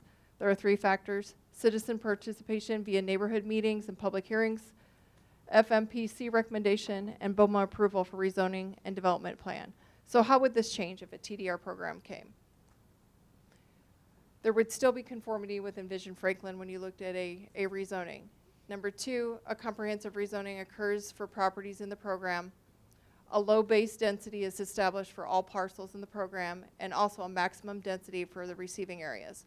So as mentioned, you are going to have an increased density to the receiving area in an underlying zoning district, but you still have the ability to cap that at a maximum. So it wouldn't be a free-for-all, but it would be more than your conventional zoning ordinance allows. Other things that may change: preliminary plat, site plan, and final plat. It would require FMPC approval, but it would not go to BOMA. Okay, so this leads us to our question and our discussion prompts. Question number 1, which of these weaknesses is the most concerning to the group? Are there ways to mitigate these weaknesses?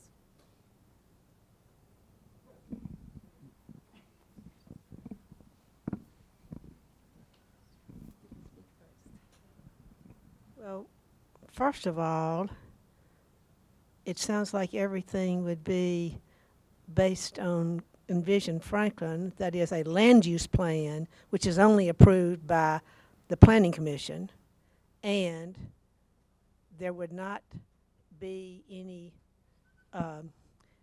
any approval going to BOMA, where right now, even on a development plan, that has to be approved by BOMA. And so for that, you know, just in itself, to me, we're talking about, as I say, 2 planning documents that the Board of Mayor and Aldermen has no say over there. The other thing is, it also says that the developer would have to make the infrastructure improvements. Does that mean they have to extend the sewer out to their land? Does it mean that they have to build the road out to their land? And I don't mean just the land, the roads inside their development, but the road out to their development, because we have, you know, impact fees and things like that we use. But the only time I really remember, or the most recent time that I really remember, is that I think West Haven had to extend the sewer out to them. But otherwise, the land developer does not pay for upfront for the infrastructure improvements.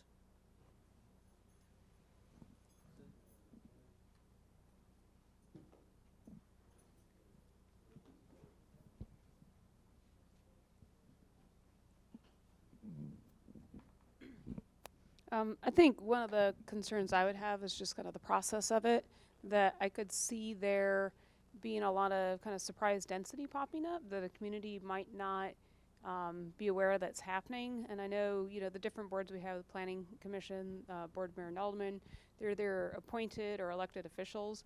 A lot of them are from various professional backgrounds, kind of using their knowledge to help you know, offer different perspectives that other people can hear, and then also for the elected members, kind of representing their constituents in their areas.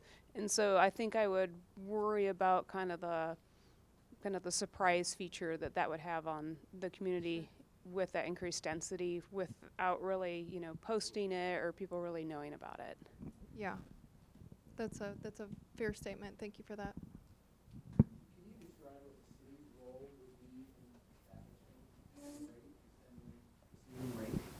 Is there a role? Or is it just whatever they think? You hire a financial analyst to look at the market value of the property within the city and looking at the sending and receiving properties. And then, you know, a lot of them do a lot of workshops with the property owners, before they elect to put those properties in the TDR program, to make sure kind of that slide where what the buyer thinks it's worth versus what the city would think it was worth, and making sure they kind of meet in the middle at a price that they can be agreed upon. But they do leave the door open to be able to reevaluate, like, in a market such as today. Yeah.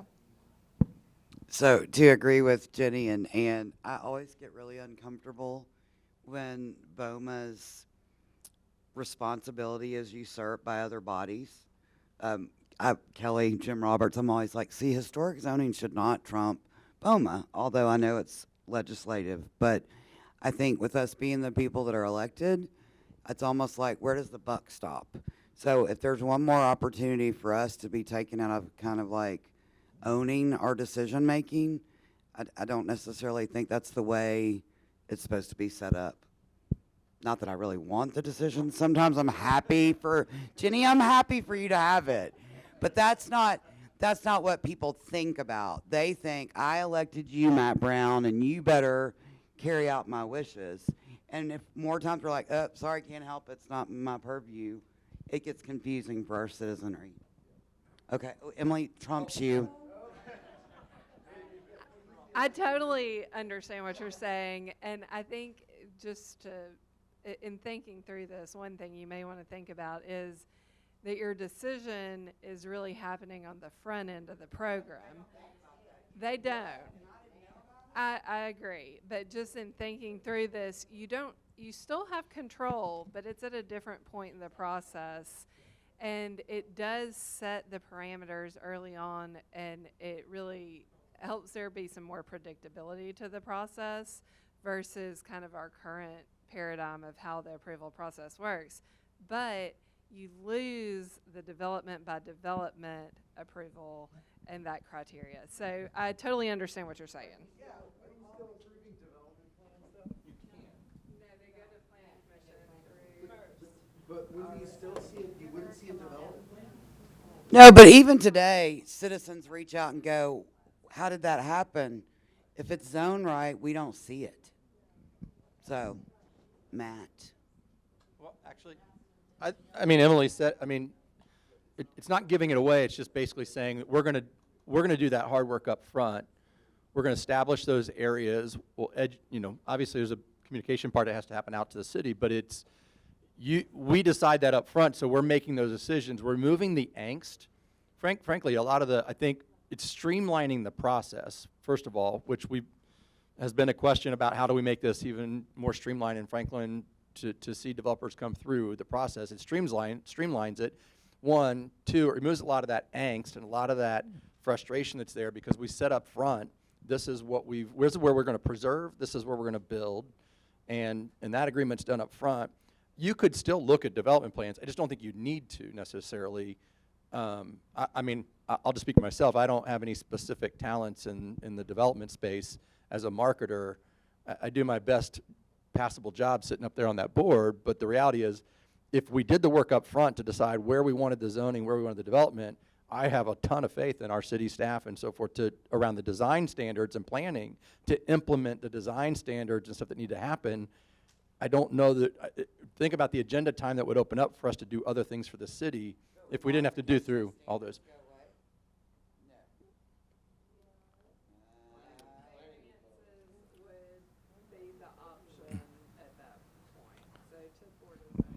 Yeah.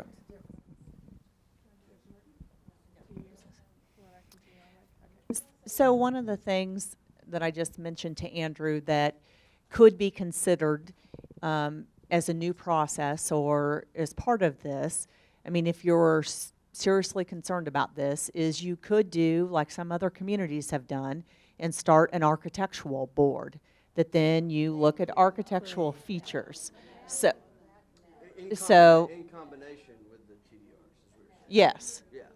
So yes. So I don't know. Tomorrow I might be choked by Emily right out of the city hall. So. Okay. Well, let me also say. let me also say, we decide, the Board of Mayor and Alderman decides one time what needs to be preserved and what we want to develop, I would think that a lot of times the people who are doing the developing have found places that they thought would be most successful to be developed. And for us to just look out on the map and say, oh, there, yes, there, no, there, yes. I think that's way, way beyond what we would want to do. Because that's really, if that's what they're saying, that we set up what we want to think should be preserved and what we think should be developed, give me a break. As long as I've been on the Planning Commission, I cannot tell you what places I think are the number one to be developed.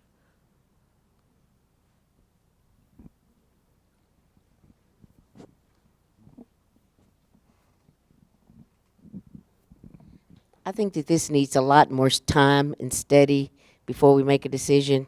But I will tell you, we do not need another board. I'll tell you that. If that's the case, we need to probably hire 10 more staff people. Staff, don't worry about that. I tell you, I would not. But I think this needs a lot more time and study. But I will tell you this. I think that we micromanage plans and things to death. And we do need to do a lot more. And we need to. I'm not saying that. But I think we need to do a lot more things up front. Because we get yanked around. I know Board of Mayor and Alderman, yeah, I've sat in your seats. We get yanked around. You guys get yanked around even more than we do. But because we do things, and we have to, the way things are set up now, on a case by case. But we do need to look at this map. We do need to make those decisions up front. And we probably need to do a lot better job of deciding what we want where and sticking to it. And that way you guys wouldn't be in the position that you are. So I think we do need to make a decision. And just because a project looks really good and the developer is really good, I just think we need to make up our minds and stick to it at least for a year or two before we start making concessions. And then we wouldn't be in this predicament. And it would be, and I know it's your job, and I know that constituents call you, but wouldn't it be nice to say that isn't my job, it's the Planning Commission's job? It would be. And so I think, though, this does have some merits, and I think it's probably going to take more than today for us to decide if we want to do this. My concerns are the complexity, and that doesn't mean that the complexity can't be overcome, but I think it could be very confusing to not only the board, but the public. And lastly, I don't particularly want another tie vote.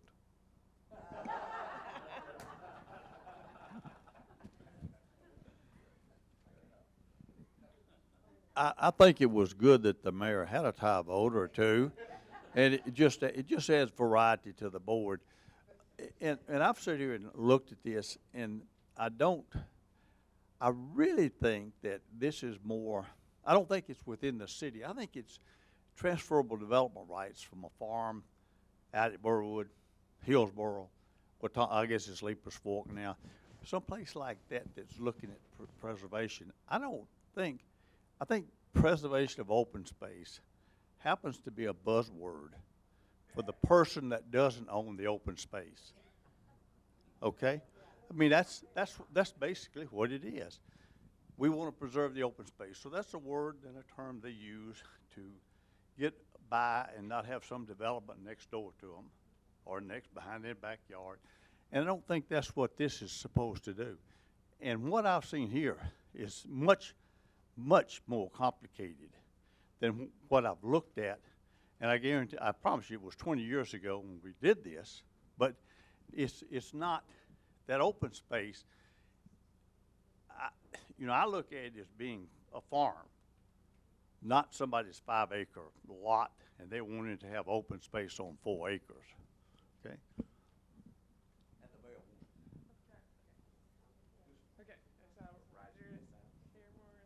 Just real quick, there is another mechanism called the land trust, where the person that owns that property gets significant tax credits based on what the developable potential of the property is. And that was the kind of a point that I wanted to raise relative to the tax implications of a piece of property, because Grandpa has lived on this Century Farm all of his life, and he's getting ready to sell for a significant number of dollars the rights to develop on it, it then becomes just farmland. It's not the potentially $5 million piece of development potential land. It's just farmland. So he wants to be reassessed because now from a tax perspective, he just owns farmland. His grandsons, who don't have any clue all this is going on, think that this is a $5 million piece of development potential land, and when Grandpa dies, they're finding out that all they own is a piece of land that's worth nothing more than planting corn on it. So.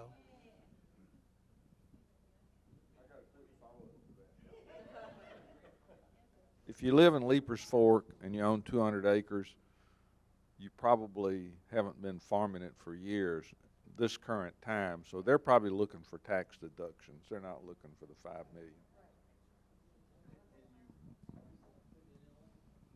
And you still got the green belt that these farmers put their property in. If as long as they make, I don't know, it's $1,500 or whatever it is off the farm, is a certain amount of the money that they have to make, they can put that in the green belt. So not only do you have the land trust preservation, you also have the farmers with a green belt option of being able to farm and pay less taxes on it because of that.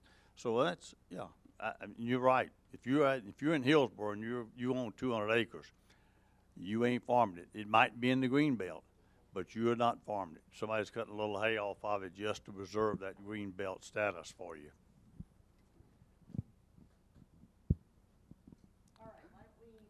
Okay. Okay, I will breeze over this. This is just to expand the horizon of the different areas that a TDR can cover. So going through, I know we've talked about open space and agricultural properties, but TDR programs also have ridges, watersheds, and historical areas. There were a lot of programs, Music Row in Nashville, different, where they actually increase the flora area ratio downtowns, and so they will protect their historical districts. So I just wanted to cover that to kind of expand areas that are covered. These are some considerations, and these are rhetorical questions, but we just thought these were important to think about when you're considering whether you even want to weigh having a TDR program. Under rezonings, should zoning in sending and receiving areas be changed to incentivize the landowners to enter the TDR program? Does the City of Franklin have enough areas in the need of preservation to make a TDR program successful? Can the development approval process be significantly changed? Regarding densities, how much additional density should be allowed in receiving areas? And lastly, pricing. What is the pricing of the credit? So these were just a rhetorical list of things to think about. I will turn it over to Cynthia to go through some different options. Okay, just a couple of things to think about, and some of these we've talked about. So we need to, so if this is something that we want to do, we need to update Envision Franklin to include TDR guidance. We may need to rezone some properties into the TDR program, but that would also include us including TDR policy and also writing a TDR ordinance. We'd need to establish some base densities for the sending area zone as well as the receiving area zones. We would want to determine that max density, or what that cap is that we would want to have in those receiving zones. You know, we talked about this, that we may want to move away from the PUD district process so we can allow more certainty. So again, we would be doing this up front and really setting those parameters in zoning of what we'd want to see under this TDR process. So, you know, ultimately this would then look like something where we would end up reducing citizen participation in the planning process and reduce BOMA participation and FMPC potential participation in that process. So we would really have to look at what this looks like and how that kind of plays out. You know, as we talked about, the city would end up having to hire a evaluator to determine what the market value is and probably update that annually or biannually every year to kind of work that out and set that rate. You would need to identify an organization to manage those transactions, so you would create a bank of that. So you would end up, you know, having a bank of these credits, so then when someone is ready to buy in credits, you have that bank available to them. You know, also having a land trust kind of manage and help manage the trust for the conservation easements is going to be critical as part of this process. Now, the other thing we haven't spent a lot of time on, but you have picked up on this, this is going to be a staff-intensive process. In most communities, they have added staff to help manage this process and work through this.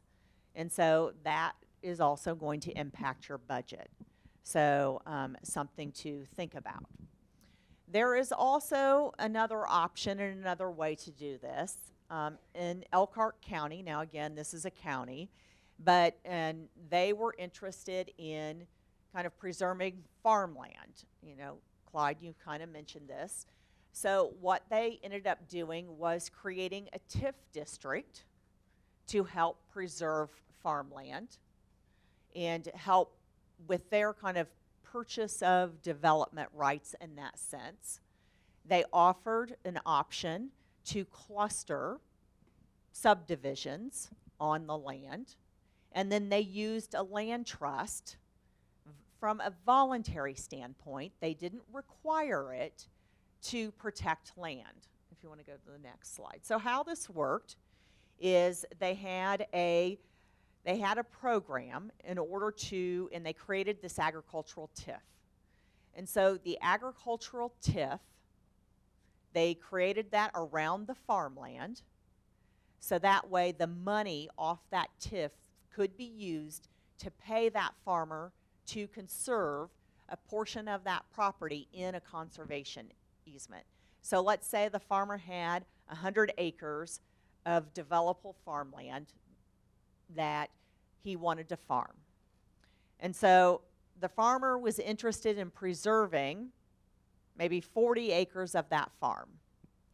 So they put a TIF around the entire farm, but the farmer put a conservation easement on 40 of those acres. So the increment that they were getting off the 100 acres paid for the conservation easement on the 40 acres. Now, of course, the TIF runs for 20 years. So they paid the farmer to put 40 acres of that in a conservation easement, which the land trust managed. And the farmer continued to farm all of that land. Well, a time came along that the farmer decided that he wanted to develop 60 acres of that, and he could. And so he still got the increment from developing those 60 acres. But the 40 acres still stayed in the conservation and still was protected. And then they were able to renew and expand the TIF. So it continued on. So it's just a different way of looking at it and protecting land in a less complicated way. And so because it was voluntary, it was a different way to be successful. Oh.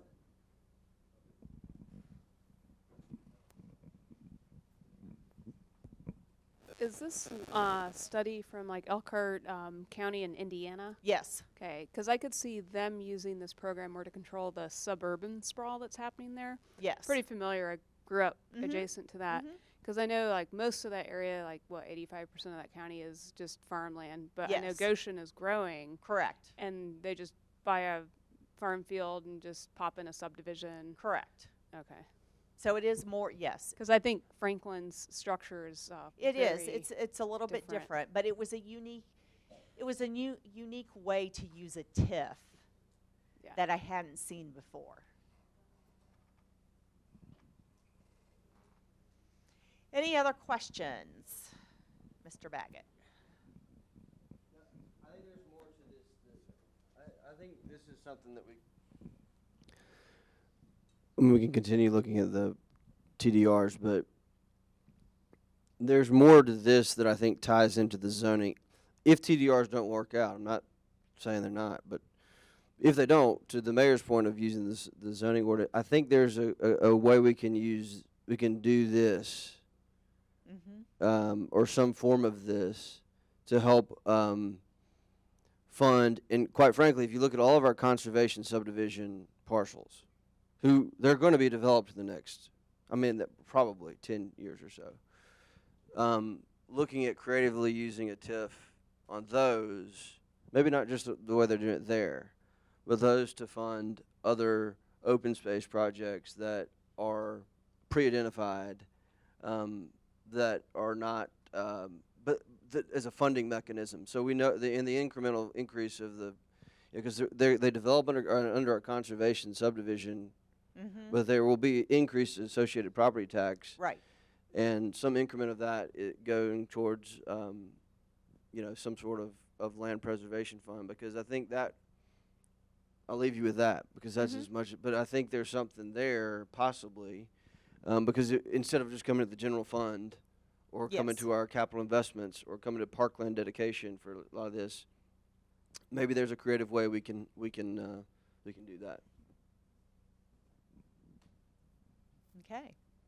Any other thoughts? Okay, well, we're 5 minutes till 4. I'm sorry that we didn't have any time for open discussion, but I think we had a lot of great discussion this afternoon, and we thank you for all of that. And unless Andrew has anything to say, or Emily has anything to say, you guys get 5 minutes back in your day. Yay, rah! Go forth and conquer. Thank you all for your time today.